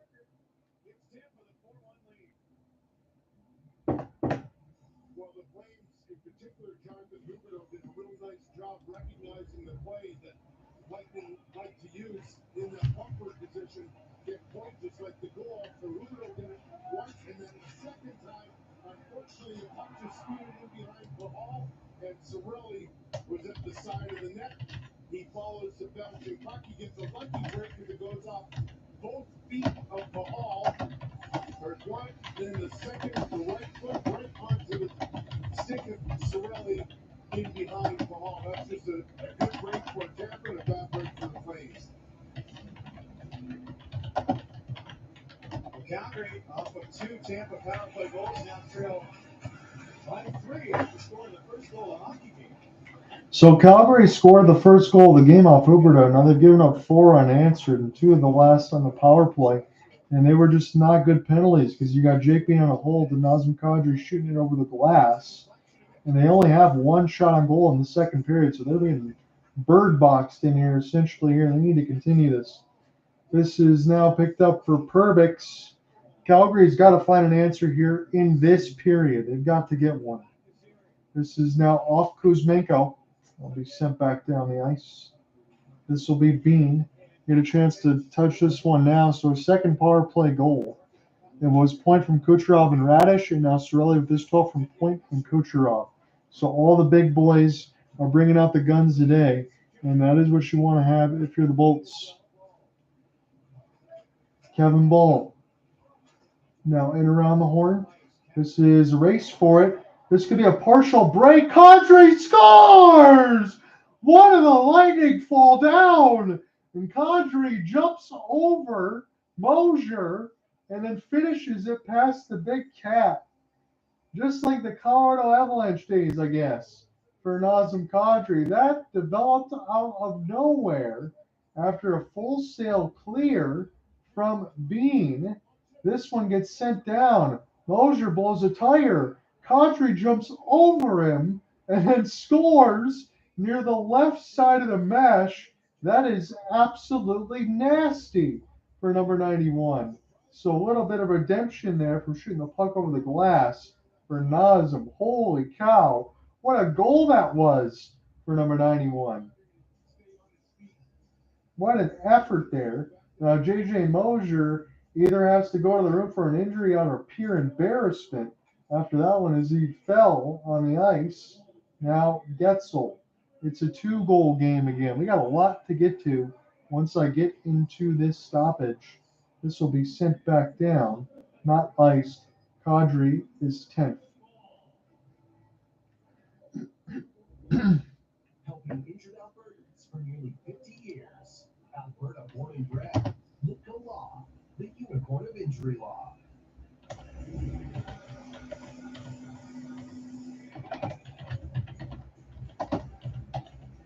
Calgary, we talked about early in the period his determination and seed even at that time to try to get his team back in it. You were all over that, John. Well, together we were watching Calgary with his motor going. Wrapped it around. Huberdeau picks up another point, by the way, on an over to Calgary. Let's try to grab another one quickly. Here's Calgary leading them. Here's Flames off the rush. It's Kadri again. It gets stick aside. 7:10 left to go in the second. Bolts now try to get a chance to pick up this puck here. It's 4-2 after Kadri's latest goal. I said the Flames needed to answer in this period. They did. It was just their second shot. And the clear goes way offside there for Coronado. We might just go to a TV timeout. Yes, we will. Nazem Kadri with the pole vault.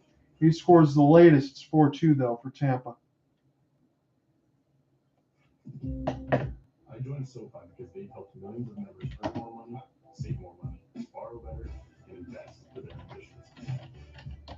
Join the generational player. SoFi, get your money right. I've got something I want to tell you. Yeah, I'm pregnant.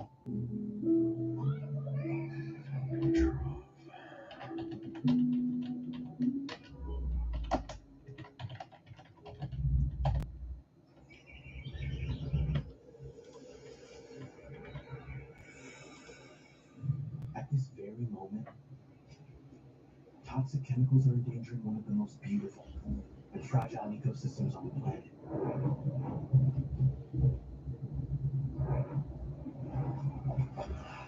You, when you vape, you may be exposing your lungs to toxic chemicals. Are you polluting yourself? Y'all see this? Patrick Mahomes is saying goodbye.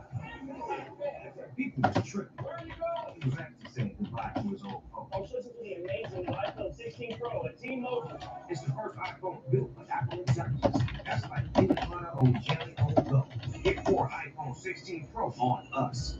Plus 4 lines for $25. They're saving on every plan versus the other big guys. What a deal. That's a lot if you ask me. I'll give it away too fast. You look so mad.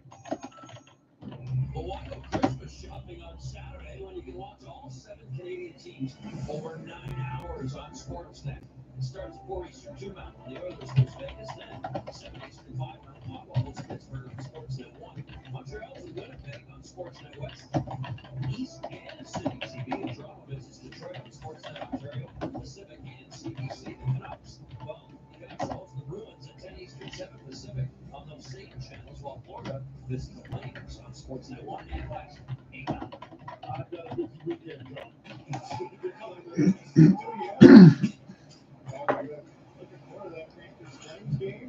The second period has seen 4 goals. Again, the Flames only have 2 shots. They do score 1, a couple power play goals. Span of 4 goals in 5:50 essentially. As this one now picked up by the Lightning.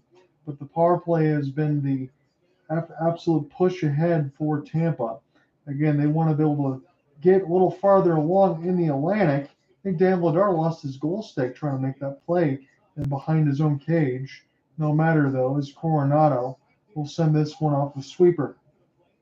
This will be kept in left side blue line by Calgary as the hit gets finished by Tampa. 6:05 left to go in the second. John Under with you on the call. It's a solo one today, I believe. We're at the Scotiabank Saddledome as we watch the Bolts take on the Flames. 5:55 left to go in this middle stanza. It's 4-2 Tampa. Strength of power play goals from Point and Cirelli. Jake Guentzel in this period. Nazem Kadri was the answer for the latest for the Flames. Pospisil did check back into this game. He put a shot toward the net. Now for Nazem. Here's the slapper. This one gets deflected high. Pahol trying to get around Guentzel. Marty will get a stick. Send this back toward the defense. But Nazem Kadri looks like he might be on the edge of a shift. And he gives it up. This is now Brayden Point. Able to get this one across. And Littleberg's got a chance to shoot. He does, and he throws a pass to the middle. This one picked off. Blake Coleman against his former team slows up 1-on-4. Pass down the middle. Scores! Connor Zary!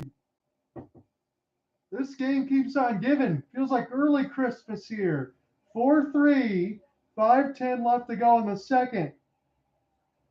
Just the third shot on goal in the second period for the Calgary Flames. But they got 2. And Blake Coleman, it was 1-on-4. Nazem Kadri, he was on the edge of his shift the other way. Coleman says, hey, I need a pass across. Nobody picks up the high slot. And Zary says, why not? I'm sniping this right side bar down and in. And now the Flames, inconspicuously, are only down 1. Connor Zary, right side snipe bar down and in. It's 4-3. What a ridiculous second period we've had so far. We still got 5 minutes left.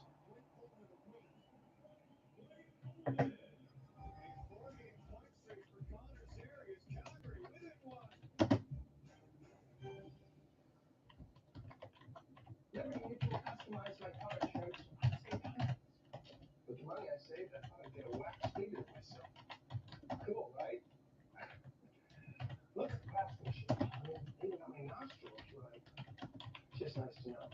years after I'm gone.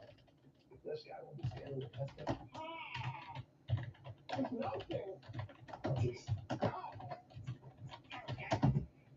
Only paying for what you need. This is a hot flash. This is a hot flash. But this is a not flash. From moderate to severe vasomotor symptoms to menopause, Guentzel is the first and only prescription treatment that directly blocks the source of hot flashes and night sweats. With 100% hormone-free Guentzel, you can have fewer hot flashes and more not flashes. Guentzel reduces the number and severity of hot flashes day and night. Don't use Guentzel if you have cirrhosis, severe kidney problems, kidney failure, or take SIC-182 inhibitors. Increased liver blood test values and liver problems may occur. Your doctor will do blood tests before and during treatment. Stop meals and call your doctor if you have symptoms of liver problems such as feeling more tired than usual, nausea, vomiting, itching, yellow with the eyes or skin, pale stool, heart pain, or stomach pain. Ask your doctor about hormone-free Guentzel and enjoy more not flashes. You can save on Guentzel. Visit saveonguentzel.com to learn more. Tonight's major part of the game is brought to you by Napa Auto Parts. Park Civic, the difference, that's the Napa know-how. Tampa, 2 consecutive power plays and make the Flames pay. Here's Kucherov with points, his 19th of the season, and then just 3 minutes and 10 seconds later, again on the power play, Cirelli scores his 12th of the season. That way, 4-1. Well, Kucherov, his second 4-point game this And one of the Flames just won an autographed Rasmus Anderson jersey. I'm a little bit jealous in that 50-50 raffle. This one gets iced against the Flames. So again, it was 4-1. Jake Guentzel scored at 6:25 from Giannis Moser and Nikita Kucherov. Couple power play chances. Jake being called for a hold, Nazem Kadri delay game, puck over glass. It's Brayden Point from Kucherov and Radish, and then Cirelli at 11:05 from Point and Kucherov. It's 4-1, and I said, I think this game might be over. Nazem Kadri said, not so fast. Full sail clear from Kevin Ball. This one gets lofted over. J.J. Moser falls down. Kadri pole vaults him, and then snipes it past the big cat. And then Connor Zeri off a 1-on-4. Blake Coleman needs reinforcements. Inexplicably, the middle of the slot opens up. Blake Coleman gives it to Zari, who snipes a bar down in top right corner. It's 4-3. What a game we've had right now. This is the upper echelon of Calgary's offense, but again, they are playing at home where they like it here. Wager jumped off his stick, but no problem for the Flames in the Sea of Red. They'll start this one again. They only had 4 shots in this period. They've scored twice. Shots are 17-13, and really only Tampa's chances mainly have been on the power play, as Zemgus Girgensons will finish his check. 4 minutes left to go in the second. John Ender with you on the call from the Settle Dome. It's a wild second period. 5 goals have been scored, and I'm glad that we've covered this one. Usually I like to pick good games. Sometimes you get lucky, though, and this one's been one of those times. But when it's Tampa and the Flames, usually something good happens. This one now, McDonough was pointing out something as the play was still going on. Here in his opportunity off the back pass now, Mitchell Chafee will send it in for Vladar. This one skips in off the glass. Coronado trying to get a stick on it. Now the Flames' Kevin Ball can't find it. And Glavis will try to find it now near the right side dot with McDonough. And the Flames, this would be a couple stick chops. They'll get it across the flaming sea and Beckland. Look out over there between the fans. 3:19 left. Well, that's less than one of the best goaltenders in the game, but every goaltender has a team or 2 or 5 or so that you have a real. So here's the deal, and I did not know this. Courtesy of Sportsnet. Andrei Vasilevsky, highest goals against for single opponents in his career. It's the Flames that have done the most damage against him. 11 games, 340 goals against. That's the highest in his career. 1-4-0 in the last 5 starts against the Flames with a 340 goals against. So I guess it gives you reason to believe, says Kelly Hurd. Toward the right side dot, high slot passing combination goes all the way back down. Big cat will have to play it. He'll leave it now for Brayden Point. Blind back pass to McDonough. This pass from 100. Kucherov beautifully sets it up right off the rush. And this one is smoked off the Flames defense. Here's opportunity now for Marty. Finds the entry. Kadri right dot cutting. Huberto. And this one a little bit wide off the stick blade. Marty now starts it. This one bounces up on a play. That line is generating for Calgary. They have Hagel using his speed through the neutral zone. Then just going to kick it up to Calgary. Middle lane drive by Huberto. Oh, just so close. Puck is rolling just a little bit on Calgary too, so he couldn't get that puck to lay flat for Huberto. Huberto did a pretty good job. That was about 3-4 inches off the ice. He still got a little bit of it. That would have been a beautiful goal. Flames pressing here. That's the one. Back-to-back goals with this period. Calgary and Cirelli. This one whistled down. Well, Ryan Huston is always the one that believes in you've got to continue to play no matter what the score is. In fact, you don't play according to the So I made sure I marked that down in the story because it's definitely a stat I'm going to use. Out of Vasilevsky's career, it's going to be the first ballot Hall of Famer. The Flames are the one that do the damage against him. I don't even know if Cooper Hopkins knows that stat. Coronado finishes his check, takes a hit to make a play. Sharangovich off the spin. He's got it. Here is Miramonov. Fans on a slapper. He'll skate backwards. Leave for Hagel. Try to find Cirelli. And this one picked off. Kuz. We'll send this one ahead now. Sharangovich, not a Kuz. This one will be stopped by Vass. We'll hold. 2:04 left to go in the second. And now the shots on goal are starting to become even again. 17-15 Bolts, scoreline 4-3. It was 1-1 entering the second period. 5 goals later, things change. Dan Vladar, a 765 save percentage, and Vasilevsky just at 800. Cirelli got 11 points, 9 goals in the last 11 games.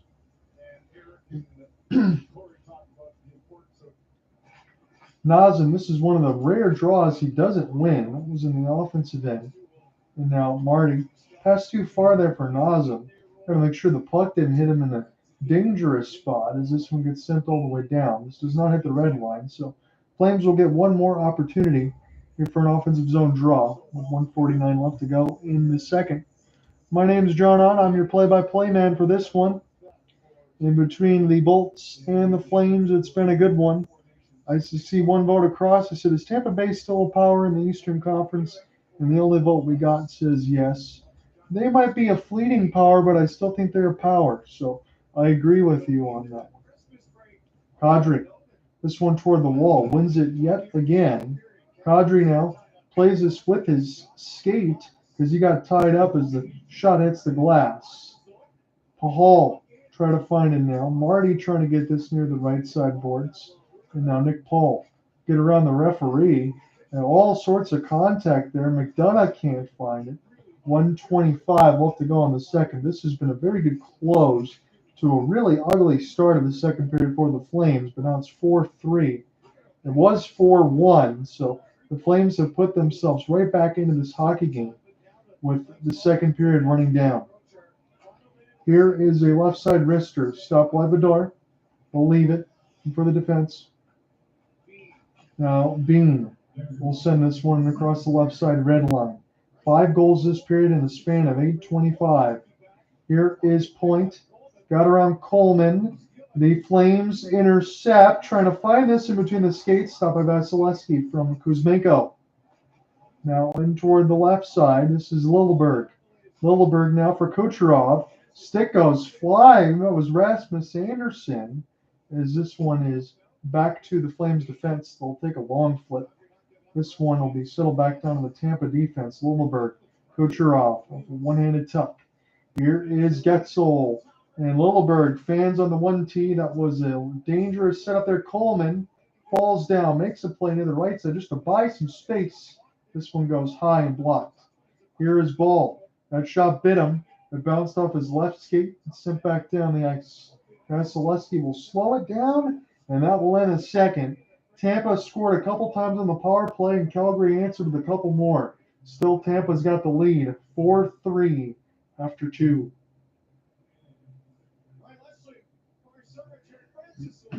We return to the Sound Dome, but first, a Hockey Central update.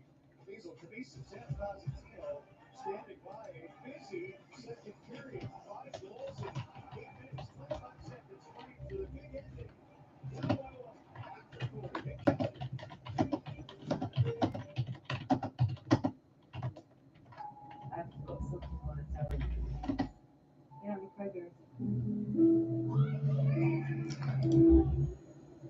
So the stats, we'll give you those. It looks like I just missed her. She's a Hertz Gold Plus Rewards member, so no waiting in line at the counter for her. That means she is able to pick any car she wants. Skip the line and get right to your destination. That's why you go Hertz.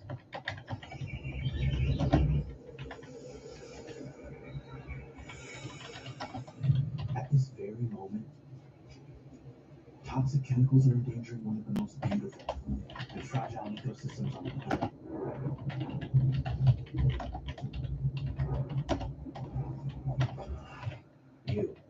When you vape, you may be exposing your lungs to toxic chemicals. Are you polluting yourself? Crypto wasn't for him. He dealt the classics. Low miles, big. So we gave you the score reset during the live play-by-play. As we end the second, it's 4-3. The Lightning with the lead over the Flames. We'll give you some updated scores, and then we'll get into the latest talking point. The Oilers are just killing the Wild right now. It's 6-1 with 8:25 left to go in the third. Utah all over the Avalanche. That won 3-0. I'm going to jump into that box really quickly. It was Dylan Guenther in the first. He's got 2. And Vladislav Kolanachnak, however you say that name. I don't think I said that correctly. His second from Logan Cooley and Dylan Guenther. So Guenther, 3 points. Wedgwood, 14 of 17 for Colorado. But Carl Vejmelka has been tremendous this year. He's working on the shutout of 2 periods, 17 of 17. Goaltending's not been the issue here for the Utah Hockey Club. Canucks up 2-0 in the late game over the Panthers. That'll be the end of one. The Kraken have a 2-0 lead over the Bruins. That'll be the late game that I watch when we're all done here. Oliver Bjorkstrand on the power play and Jaden Shorts from Shane Wright. Matty Beniers and Chandler Stevenson got the first assist. Grubauer got the start, 14 of 14, and Jonas Korpisalo, 6 of 8. So that really does it about all the other scores because I set those in from the first. The Preds win 4-1 over the Stars. Golden Knights hold the Jets to just 1. They win 3-2. Sharks win 4-3 over the Blues. And the Islanders take a 5-4 win over the Blackhawks. So as we're in our second intermission, I'm going to turn this TV down for a moment. Sportsnet will go into their topics. I want to talk about, again, we covered the New York Rangers in the first. Let's cover this Four Nations face-off. So as this gets set up, this will effectively knock out all-star game play this season. So instead of watching an exhibition, you're going to watch Olympic, preliminaries, really, the Four Nation face-off before the NHL gets the Olympics and everything else all going. And speaking of that, they have a commercial on the TV, so that's always good. So original selections, I'll talk about those in June, ordered from Atlantic, Metro, Central, and Pacific. But between February 12th and 20th is when this will take place. It'll be Canada, Finland, Sweden, and the United States. The venues will be the Bell Center in Montreal, and Boston will cover, quarterfinals, semis, finals, pretty much semis and finals. As 12th to 15th will be the prelims at the Bell Center, 17th to 20th will be the semis and the finals. You can catch all games in the States between TNT, ESPN, ABC in the United States, and Sportsnet and TBA. I'm not sure what TBA is in Canada, but Sportsnet, you'll be able to watch it. That's the financial network if they carry it all the way across as well. So you're not going to miss any games. So for Team Canada, I'm going to go across the rosters here, and then I'm going to give you talk about some snubs maybe, and some of my thoughts for each of these. So let's power through it. So again, Atlantic, Metro, Central, Pacific is how we'll do it. So for Tampa, we're seeing a lot of them on the ice today. Anthony Cirelli, Brandon Hagel, Brayden Point. For Florida, they got 2, the Flying Sams, Sam Bennett and Sam Reinhart. The rest have 1. Brad Marchand from the Bruins, Mitch Marner of the Leafs, Sidney Crosby of the Pens, Seth Jarvis of the Canes, and Travis Konecny of the Flyers. Nathan McKinnon on the Avs, Connor McDavid of the Oilers, and Mark Stone of the Vegas Golden Knights. Nathan McKinnon, Brad Marchand, Sidney Crosby have been one of the mainstays alongside Connor McDavid, who was already talked about. In the Central, here's your defenseman. Start with Travis Sanheim in the Metro for the Flyers, but you got Kel McCarr and Devin Taves of the Avs, with Josh Morrissey and Colton Parayko between the Jets and Blues. Alex Pietrangelo and Shea Theodore, both Golden Knights, are on this roster. And the goaltenders, maybe, just maybe, does Canada have a little bit of an opening here? Sam Montembeault, who had a great start for Montreal, but not so much lately.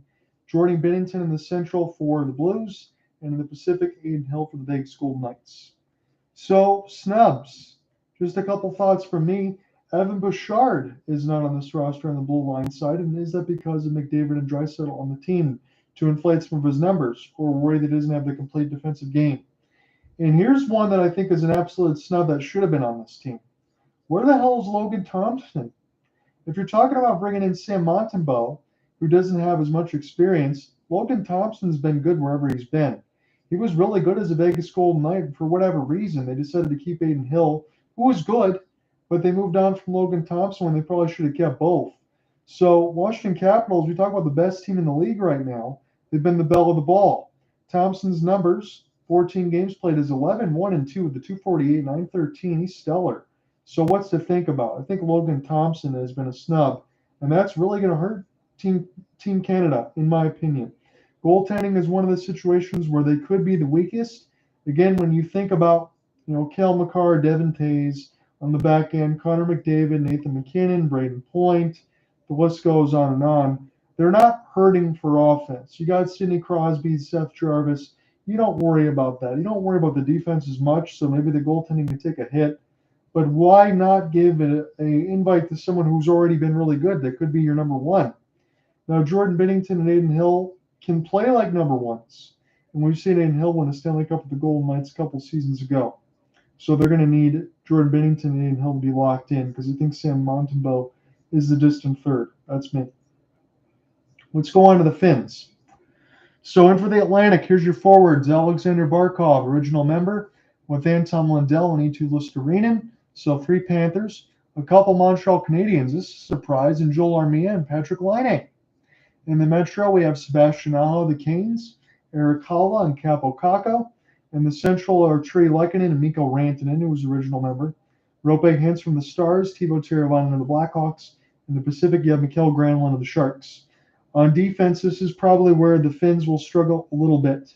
Jani Hakanpää on the Leafs, Nico Mikkola of the Panthers, Rasmus Ristolainen of the Flyers.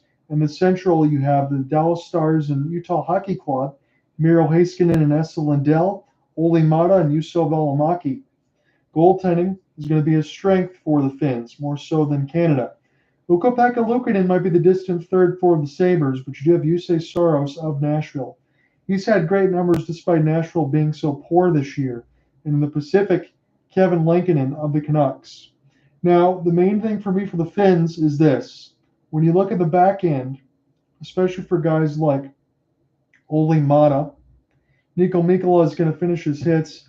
Jani Hakanpää is a physical defender, but in between Olli Mata, Mikkola, and Hakanpää, those are guys that do not drive offense. And Rasmus Ristolainen is big. He doesn't drive offense either.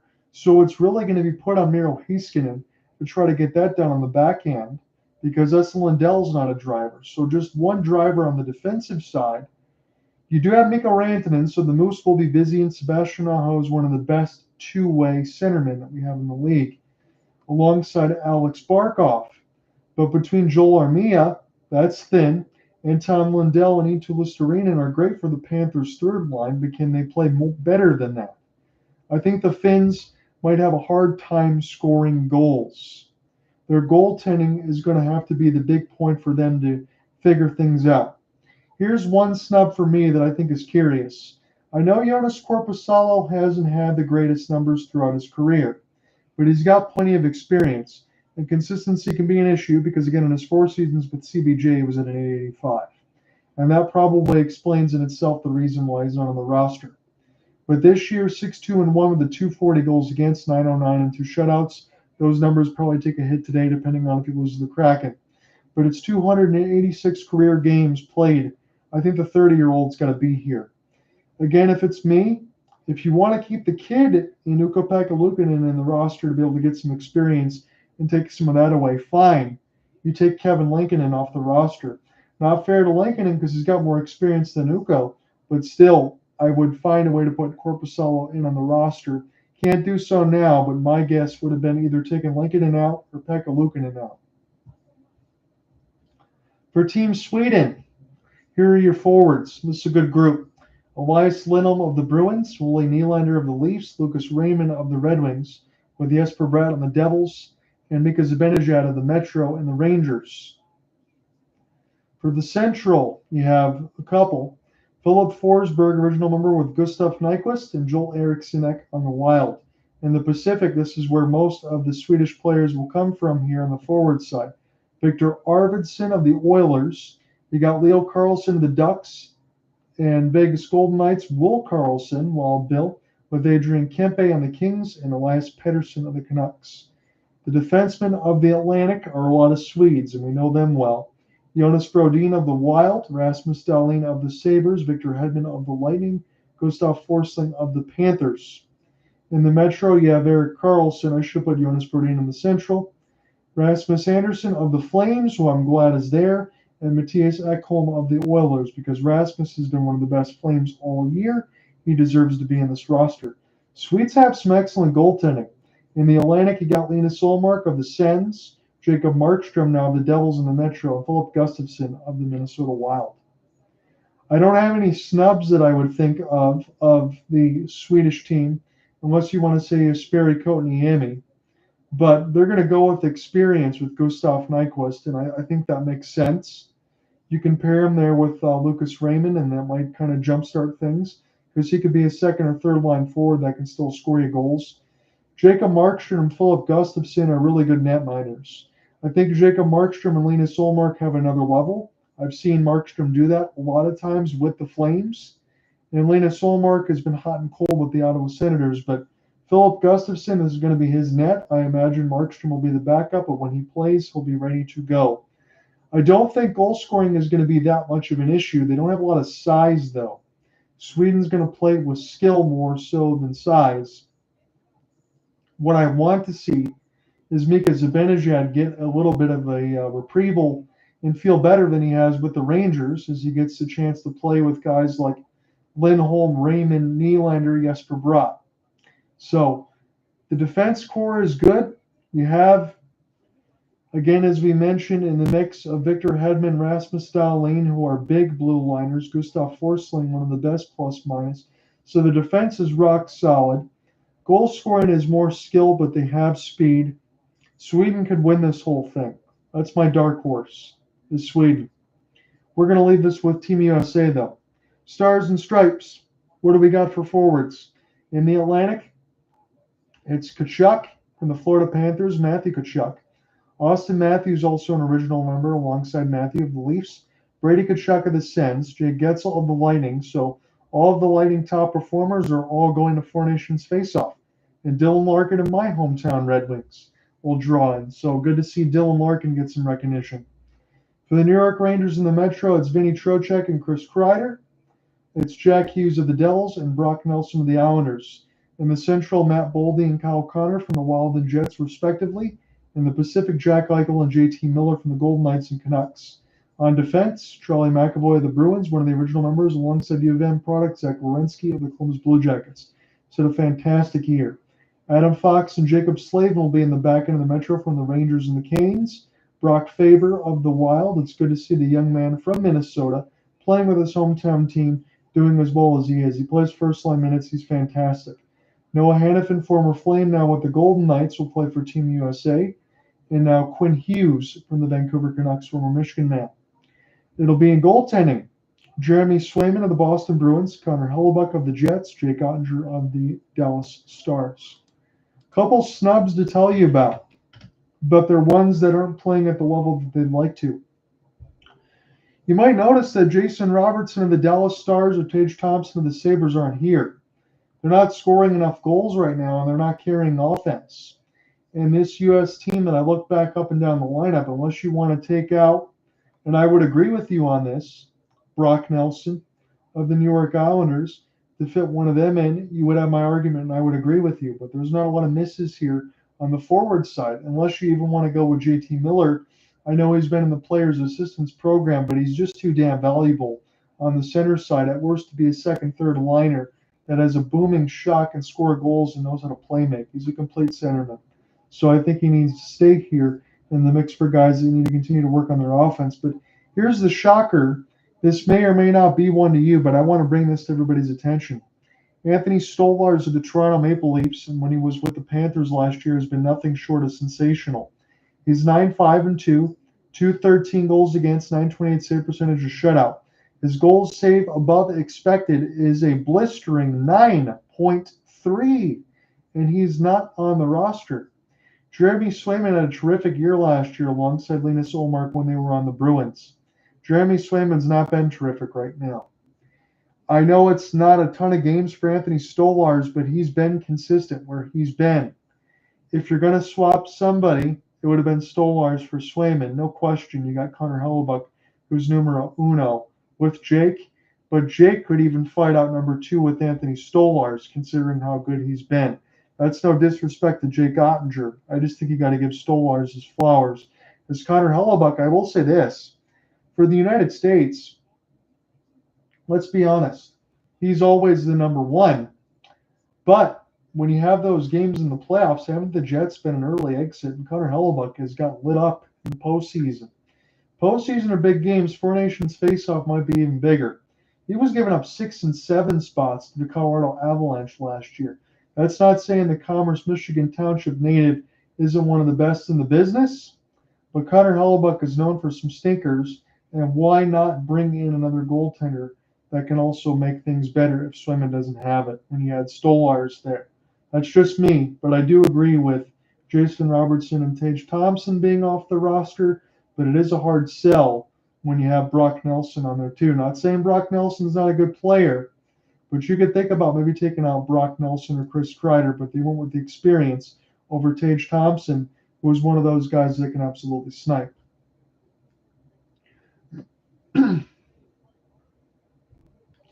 And can that finally be the time that U.S. can usurp Canada? One of those games, U.S.-Canada, I'm going to miss because of the Waterford Sharks side when you get toward the late prelims. But that covered the entire second intermission. So I hope you guys enjoyed that talk about the Four Nations face-off with all of the coverage, letting you know where it was going to be and the complete rosters. So you guys let me know what you think as we will get settled with the third.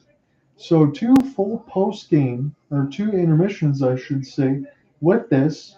Feel pretty good about myself here because it's just solo. That's a lot to carry. So I'll make sure Friday I don't talk too much in my rest.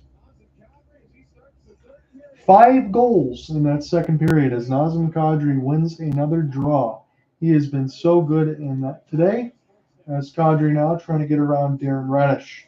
Shots on goal are 17-16 as Radish now. We'll get this toward the blue line side. This one sent in the offsides against the Flames. As a group, this Flames team that just never feel out of it, and why should they? They made a number of comebacks this year, made it very exciting, especially here on home ice. And it just how they continue to do it.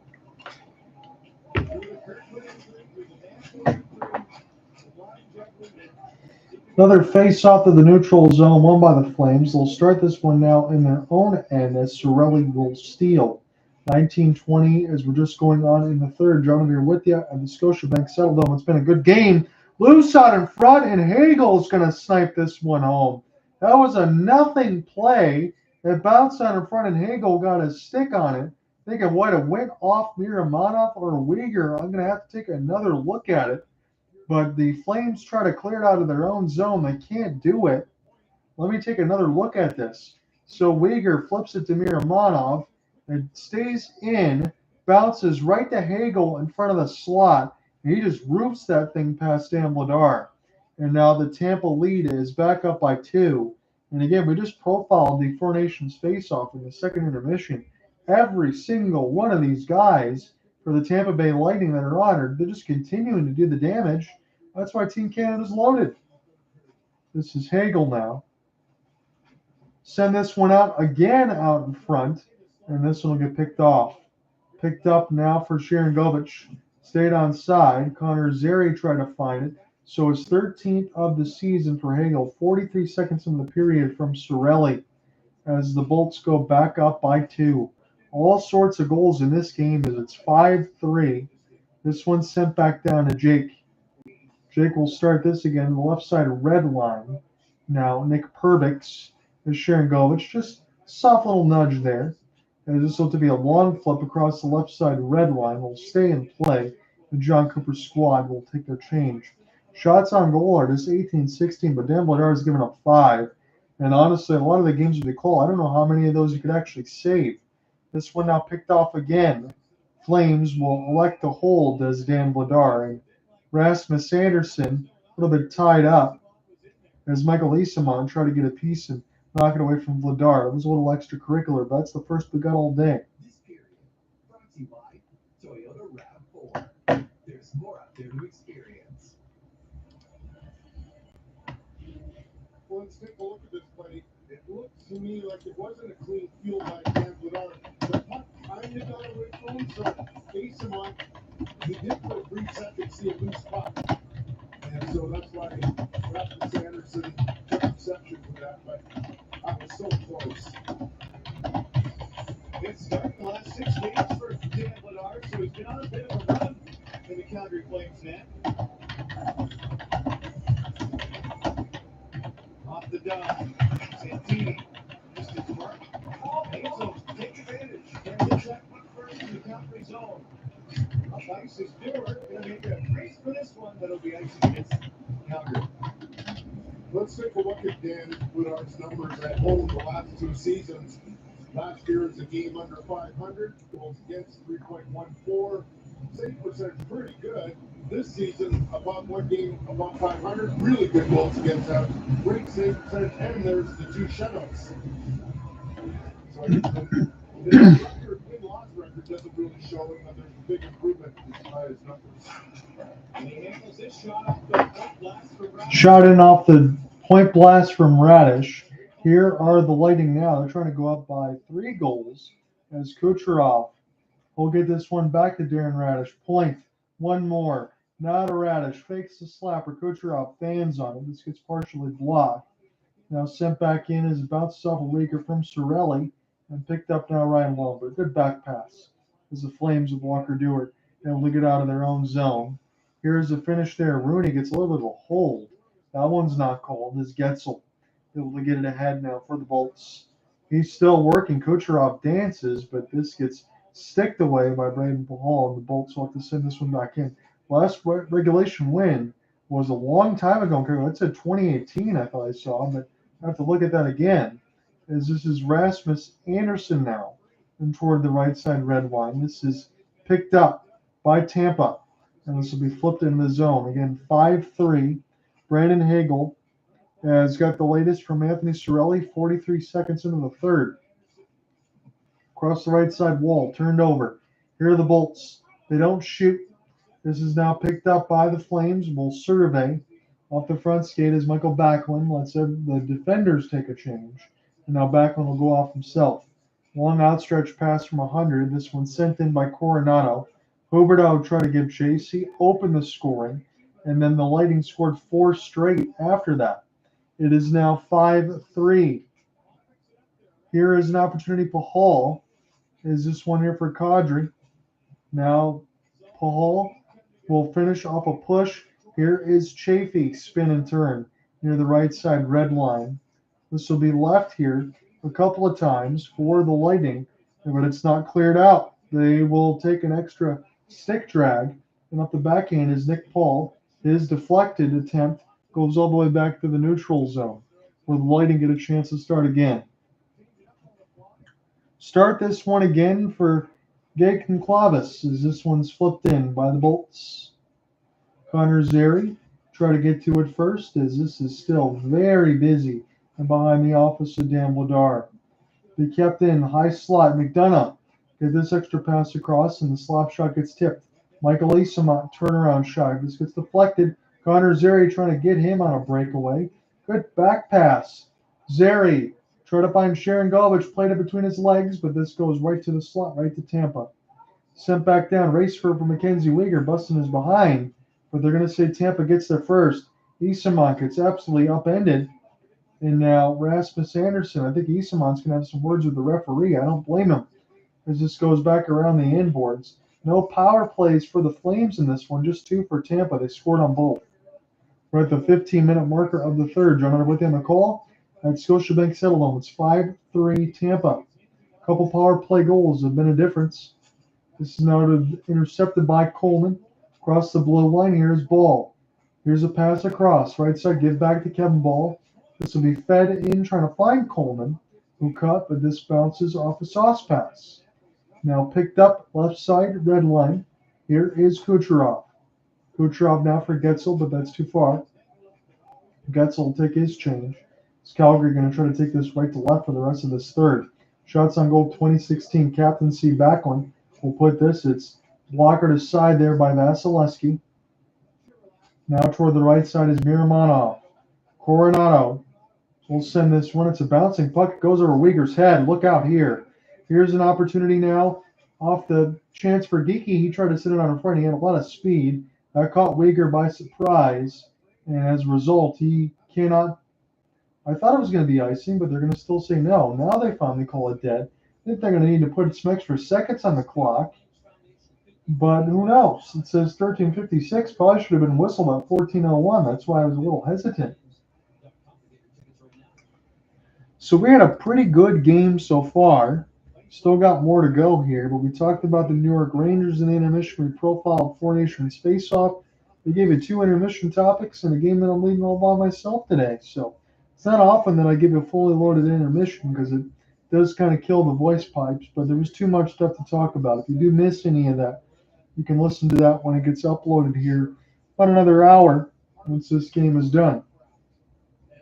Kadri 8 of 18 on draws, and this will be 8 of 19 as this one goes all the way back down to Tampa.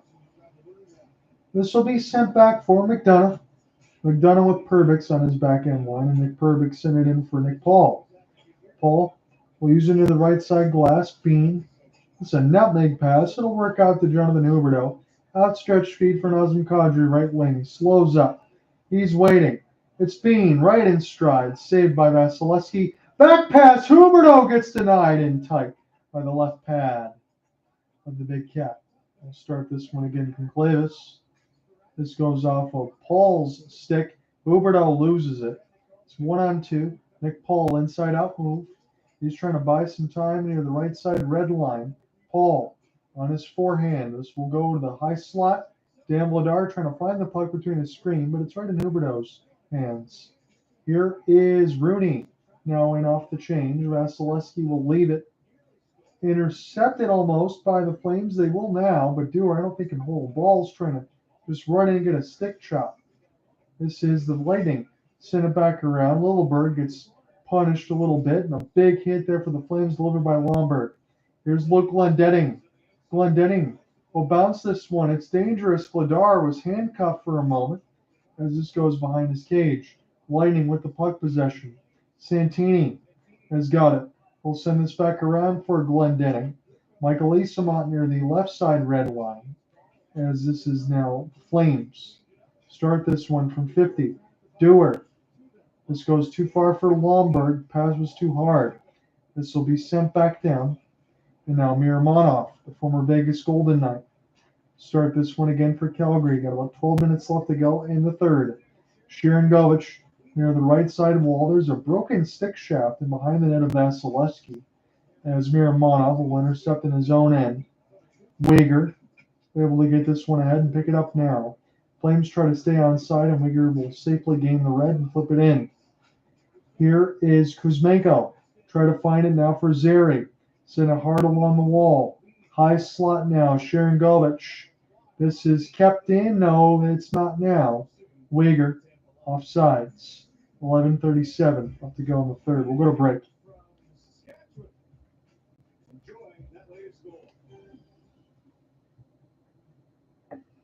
It will always bring us together. It might even surprise us.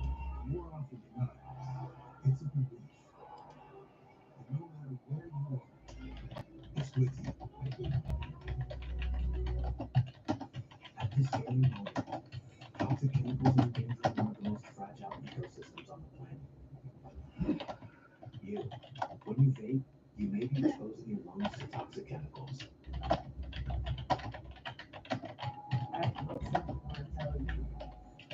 Yeah, I'm pregnant.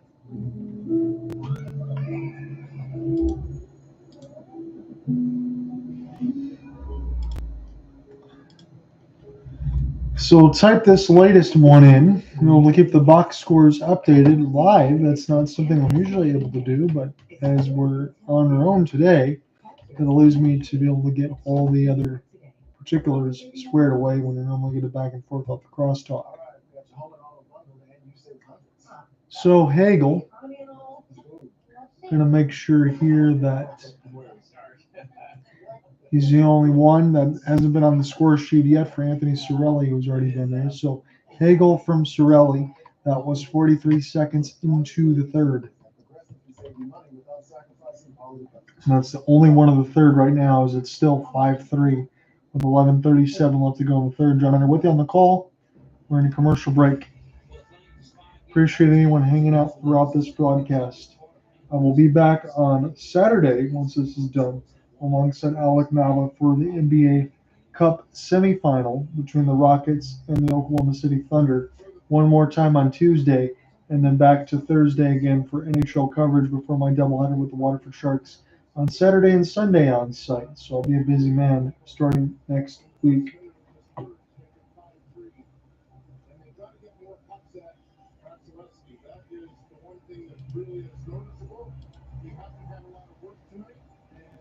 Neutral zone draw. This one went very clean by Nazem Kadri. Marty Pospisil overskates this pass, and this goes up into the Flames bench in the sea of red. 11:31 left to go in the third. Shots on goal. Still pretty close. 2019. Tampa's got that edge. They got a 2-goal edge on the score line. Again, we got the Sportsnet feed today. That's usually what I go with here whenever we cover the Flames. We cover them quite a bit of times. This is a team that wasn't supposed to be as competitive as they are, as the Bolts have iced it. As they're 14-10-5 are the Flames this year, but home cooking has been good to them. 10-4-1. They want to try to make sure to make up a lot of points in this 5-game homestand that they do have. They have 8 of the next 10 at the Settle Dome. It's not going to be easy, though, with Tampa and Florida upcoming, and then Boston. 167 goals against for the Bolts in the last 3 games. So it's well above that mark, but no problem because they average over 4. They got 5 tonight. Here is an opportunity off the break. What a stop by Vladar as he robbed. I want to make sure I get a number on that. Connor Geeky, that was his second breakaway of the game for number 14. Geeky will send this one down. Probably already should have a couple. Honestly, Tampa should have 7 for a couple of Geeky's chances. He's been very good. He's just not been on the score sheet. Miramanov, back pass. Can't find Coleman. That was not a good one. As this is recollected into the neutral zone, Brayden Point. Slow this one back down to Nick Perbix from McDonough. Flip back in. And now Ball will go ahead and do the same. Blake Coleman trying to find it in between neutral, and this will go back to Kevin as we get a shot of the zebra on the camera shot. He's going to make it dispossessed of the puck. Got to be careful here with Miramanov, as Kucherov now has it across the bumper. Left side blue line, trying to set up Perbix. One more chance in the slot, and Brayden Point. This gets gloved by Vladar and cleared back down by the Flames defense. We're almost halfway through the third. The Flames are down by 2. It's 5-3. 5 goals scored in the second in the span of about 8.5 minutes. This one now left side red line, picked up by the jerseys in red and mixed with the gold and white stripes. Here is Jake Bean. Slowing out of the right side, Rasmus Anderson will send that back around for Jake, just trying to find some open ice to get the attack going. Connor Zary racing down the left wing. He'll just put a hopeful pass right to the right side boards. Pahal will pinch. Here is a pickup now for Mitchell Chaffee. Chaffee now will send this one ahead. He's got to get on his horse, but Jake Bean is there. 9:33 left to go in the third. I think the Flames will be going and taking another penalty. That's their third. Connor Zary is the guilty party. didn't see what the penalty was, but we will get that to you once we come back, as Connor Geeky got denied on the break from Vladar.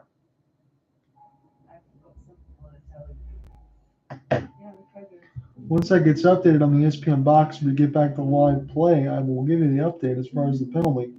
But Zeri's taking it. They don't have it listed yet, but they do got the time. 10:27, 9:33 left in the third.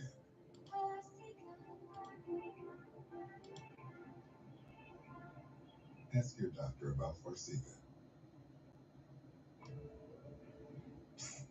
Hey, did you know that kid is vaping the same toxic chemical? The Oilers game went final, and for those that were watching that on ESPN Plus, I think you're able to turn that off pretty quickly. 7-1. The Oilers just destroy the Wild on home ice. They fall to 7-4-1 at FedEx Forum. The Oilers improved to 17-10-2 on the year. I think they're still holding that third spot in the Pacific.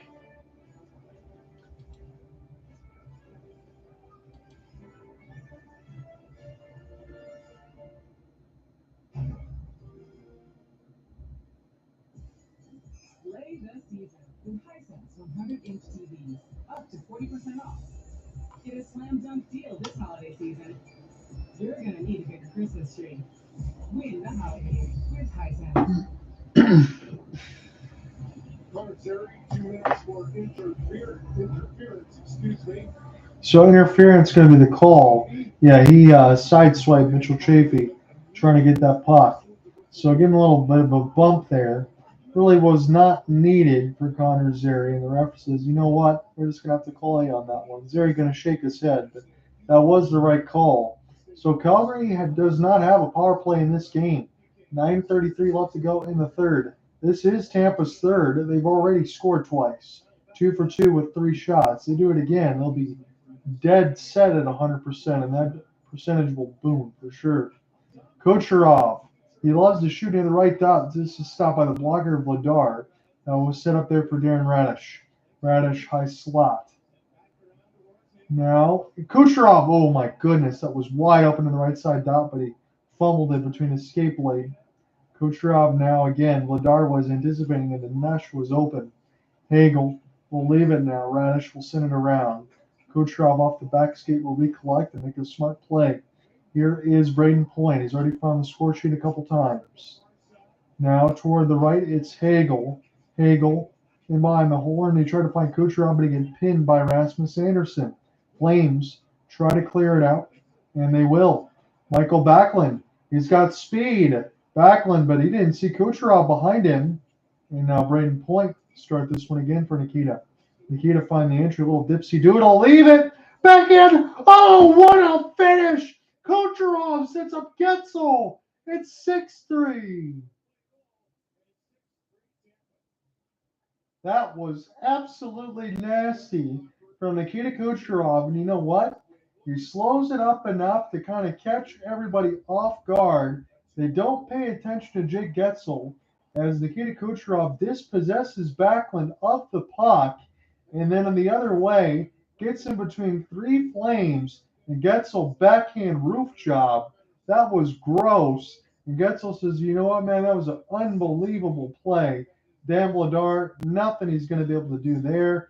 Nikita Kucherov, he is a master. Again, as much as I love watching Alex Ovechkin, if you don't put Nikita Kucherov as the Russian in one of those better conversations, I don't know what to tell you, because Nikita Kucherov is easily a 100-point point getter every season.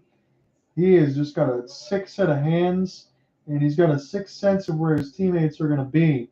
But really, Michael Backlund thought he had more time than he did to shoot, but Nikita Kucherov got on his horse, and then on the other end set up Guentzel for a backhand. That was absolutely nasty. As it was picked up now, here for Glendening. Huberdeau now trying to keep it in. They can't do so. Glendening now one more time as it falls underneath him, and Luke will just gain the edge. They'll send this one down. He's going to turn on the burners now. Leave. And this one was just missed. The fourth line could have scored a goal there. Guentzel gets his 15th. And Kucherov and Point. And those guys have been on the score sheet all night. McDonough Perbix up a blind back pass. Here's Michael Easima. Dispossessed by Bean.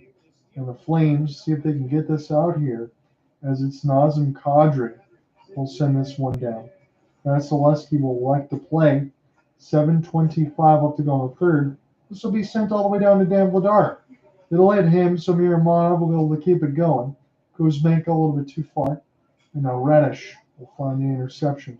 This has been a ridiculous game for offense for 9 goals. And a lot of these have been jaw-dropping for the Lightning. Trying to make sure they don't go offside. Here's Connor Zary. He'll take possession of the puck for the Flames. 7 minutes left to go in the third. Zary now. Left wing entry. Sweet move. One more time as he tries to get toward the left side post to get around 2 Lightning. Zary now is ball as this goes to the right side. Zary try to get around Lilleberg, but his stick is held. Here's a race for the puck. Ball last man back. He's got Geeky with him. Wide open finish, score. Back door. Nobody picks up Connor Geeky. It's 7-3.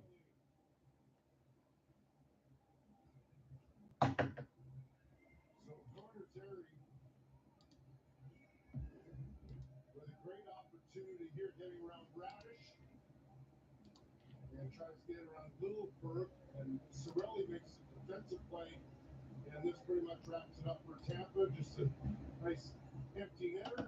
Geeky gets a pass from Hagel.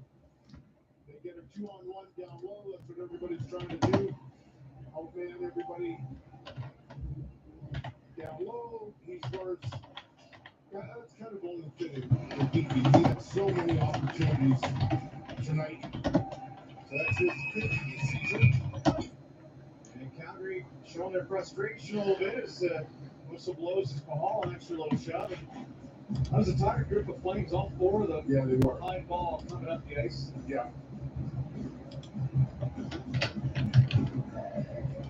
Well, they have tomorrow to regroup, get ready for Florida on Saturday, right? That's one good thing I like about the current NHL players. They're much better at letting boxes go. Like they just rinse it, get rid of it, and get ready for your next game. There's no reason. So in the third, Hagel from Cirelli, Guentzel from Kucherov, Connor Geeky from Hagel, and Cirelli. Get rid of it, and come tomorrow to practice, be ready to go. Great attitude, and have a great game Saturday. Good look at the former Panther and Lombard there.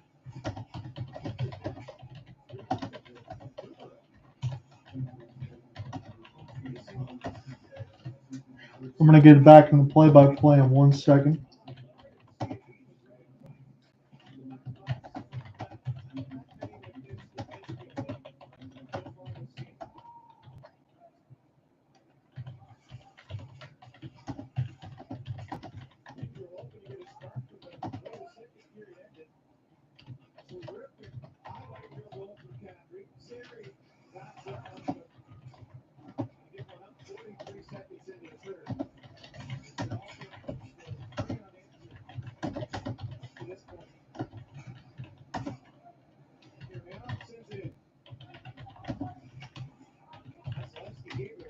Type these in for the story here because there's been a lot. So Vasilevsky will make a blocker save, 5:20 in the third. 3 straight goals for the Bolts in this third. They're taking control. It's 7-3. We'll go to break. So Brandon Hagel from Cirelli. Right now it's Guentzel on the power play from Kucherov. So 3 for 3 on the power play for the Bolts in this one. Guentzel from Kucherov. So make sure I got this correct. Hagel, Cirelli, Guentzel, Kucherov, and Point.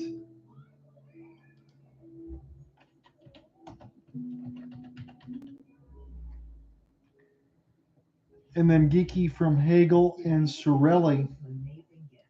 Celebrate the ones you inherited with Ancestry DNA. Explore the detailed family roots, cultures, and traits. So just in this third, and nothing clear, and Uyghur doesn't get it. Out 43 seconds, Hagel gets possession of the slot, lifts it past Vladar. At 18:04, puck possession of late is good for the Flames, but can they find another one? No, they couldn't. 11:34, Guentzel on the power play as Kucherov steals from Backlund on the other end and sets up Guentzel on the backhand. Geeky then 13:32 gets a backdoor one-time finish from Hagel.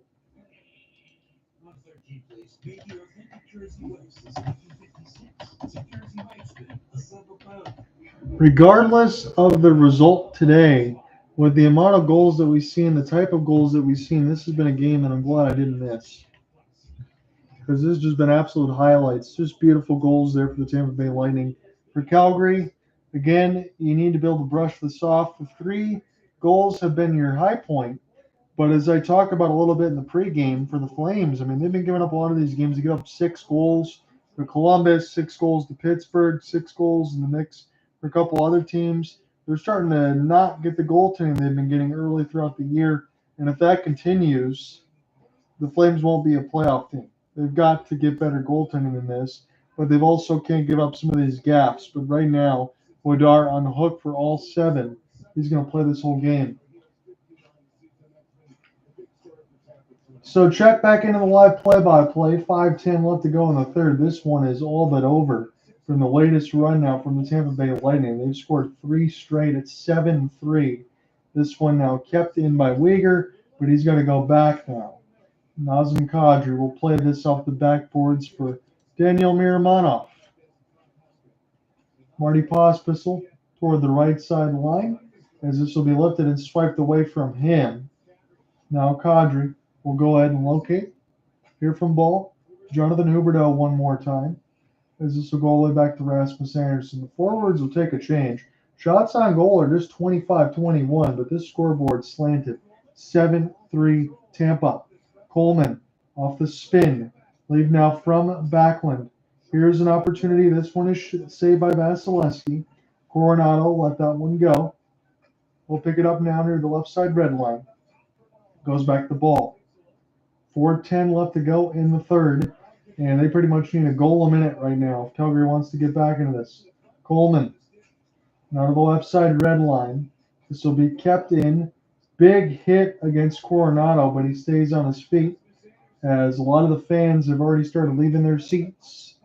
This is kept in by the Flames. Coronado with some extra work. Here is Backlund off the flip. This will go in the middle of the slot. Coleman will try to race against his former team. And now Tampa will take this long flip. Here is Chaffee. And man, oh man, a little bit of a stick hold there for Ball. He's not going to mess around with Chaffee there. They want to go. He will go. Ball's got the size. And I think we might get a penalty here against the Bolts for the first time for a hold of the stick against Ball. Have to take another look at it. So Ball get the inside position, a little bit of a hook and hold against Kevin. So the Flames should go to the power play for the first time. That's a pretty easy call. And that should go against Chaffee. Now, Chaffee didn't like the extra push that was put against him by Ball, but I think you got to have that there unless the refs just say, you know, we'll blow it dead completely. But this should be a Calgary power play. I haven't seen this one picked up just yet. Zeri going to take the draw. This was in the offensive end.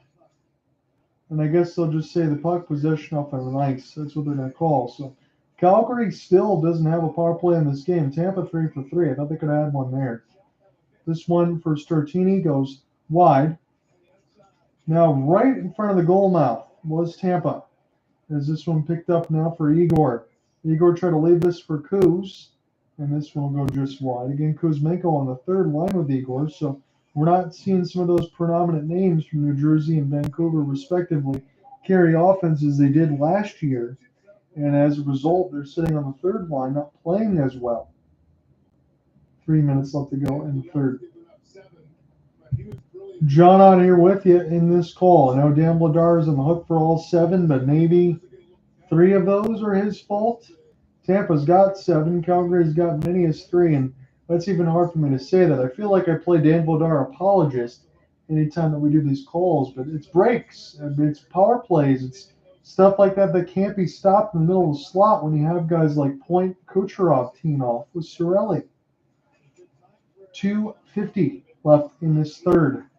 Radish We'll send this back around the end boards. Slap shot, broken stick for the Flames. Stick goes farther than the puck. As now drop stick. Here's point, cross pass, finish. My goodness. Flames couldn't even find sticks, and Jake Guentzel from point. That's 8-3. Dan Vladar can do nothing to try to stop that. I don't know what you're supposed to do if you're Dan Vladar. So broken stick off the slap shot. Flames try to pick it up, drop the stick in the process, and as it happens here, a no-look pass. Here is point, getting the entry from Guentzel, and Guentzel gets a tap-in from Brayden point. I mean, that's just too easy. And Dan Vladar can't slide over. He's never going to be able to make the save there. You could put in Jacques Plante or Patrick Waugh or whoever you want to put in that point. They're not making that save. 8-3 Tampa as this one goes into the players bench. Dare I say it, again, just the AA League team says, let's go Tampa, says James. Going to be happy about that one. This feels like my AA assignment with the Waterford Sharks, covering games with them. I see a lot of these type of games. I've seen 14-1, 8-3, 9-1, 12-2 type of games. This is an 8-3 NHL game. You don't see this very often. Guentzel on a 5-game goal streak. He's got 7 in that span. This is now picked up. Chaffee absorbs a hit from Gay Conclavis. Conclavis finishes his hit on Lomberg. Chaffee does keep it in. Off the back skate. Tried to find Conclavis. He was open back door. And now Sertini will send this around the end boards here. John Cooper's squad with a demolishing of the Flames, who play very well at home. Not tonight. Chaffee. They could get one more here. There's this one wide for Nick Paul. Down to 145 left to go in this third. Shot board is very close at 26-22, but the scoreboard is not. This one sent in for Conclavis. Takes a funny hop in off the backboard. And now the Flames will start again with Nazem Kadri. They're in their own end. Here's a long flip for Jonathan Huberdeau. Off the backside of one of the Lightning, Isamon falls down. 1:29 left to go in this third.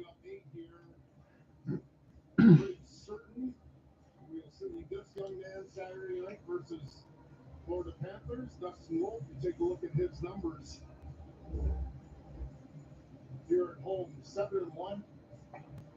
So that means Dustin Wolf on Saturday is going to play against the Panthers. He's 7-1. They settled him with a 185 goals against and a 942 save percentage, which was first. And he's going to get everything the Panthers have to handle here. So I would not feel good if I'm Dustin Wolf, but all you can do is try to save what's in front of you and maybe try to make a couple extras here, because the Flames missed some assignments today defensively, but that's what Tampa can do to you. That's why I asked the question of whether they're still an Eastern Power. Anytime I cover them, they always have games like this. This is now flipped up in the air. Pahal takes a cross check. Again, 3 power play goals for Tampa. They've had 3-man advantage, and this one scored on every one of them. Calgary didn't get any. It's 8-3, and everybody's already left their seats in this final minute. Here's Coronado. Here for Lilleberg. Finishes his check for Coleman. Now Backlund. Try to leave this for Santini, now for Mitchell Chaffee. Chaffee gets knocked down. More pushing there for Backlund as Coleman will send it in. This will be stopped by the Big Cat. Played around. And this will be murder, she wrote, in this type of game. A little Angela Lansbury, but that's the way it goes sometimes. As Calgary got whooped in this one. Sometimes we get that in these games, but Tampa showcasing what they can do offensively and why all these guys are in Four Nations face-off roster across Sweden, Finland, Canada, and the United States. 8-3 is your final. Tampa absolutely opens up a can in this third period. They score 4 times. Hagel, Guentzel, Geeky Guentzel, as Jake has a hat trick in this one. Kucherov all over the score sheet as well. Cirelli all over the score sheet. All the big guns do the damage. Dan Vladar in the hook for all 8. A 692 save percentage is going to hurt. Andre Vasilevsky didn't have to do much today. 19 of 22 in the win. I will see you Saturday alongside Alec Nava. It'll be an NBA Cup semi between OKC and the Houston Rockets. I think that's about 8:30, 9 o'clock on ABC, depending on how they get started. We'll talk soon. Peace, everybody. Sportsnet West, East and City TV, and Toronto visits Detroit on Sportsnet Ontario, Pacific, and CBC. The Canucks take on the Bruins at 10 Eastern, 7 Pacific on the same channels, and Florida is into Calgary to take on these Flames, looking to bounce back on Sportsnet 1, West at 8 Mountain. Hope you can join us then. It was the Calgary Flames who opened the scoring. Huberdeau adding another to his totals this season. All right, guys, I'll see you Saturday. Again, your final 8-3 Tampa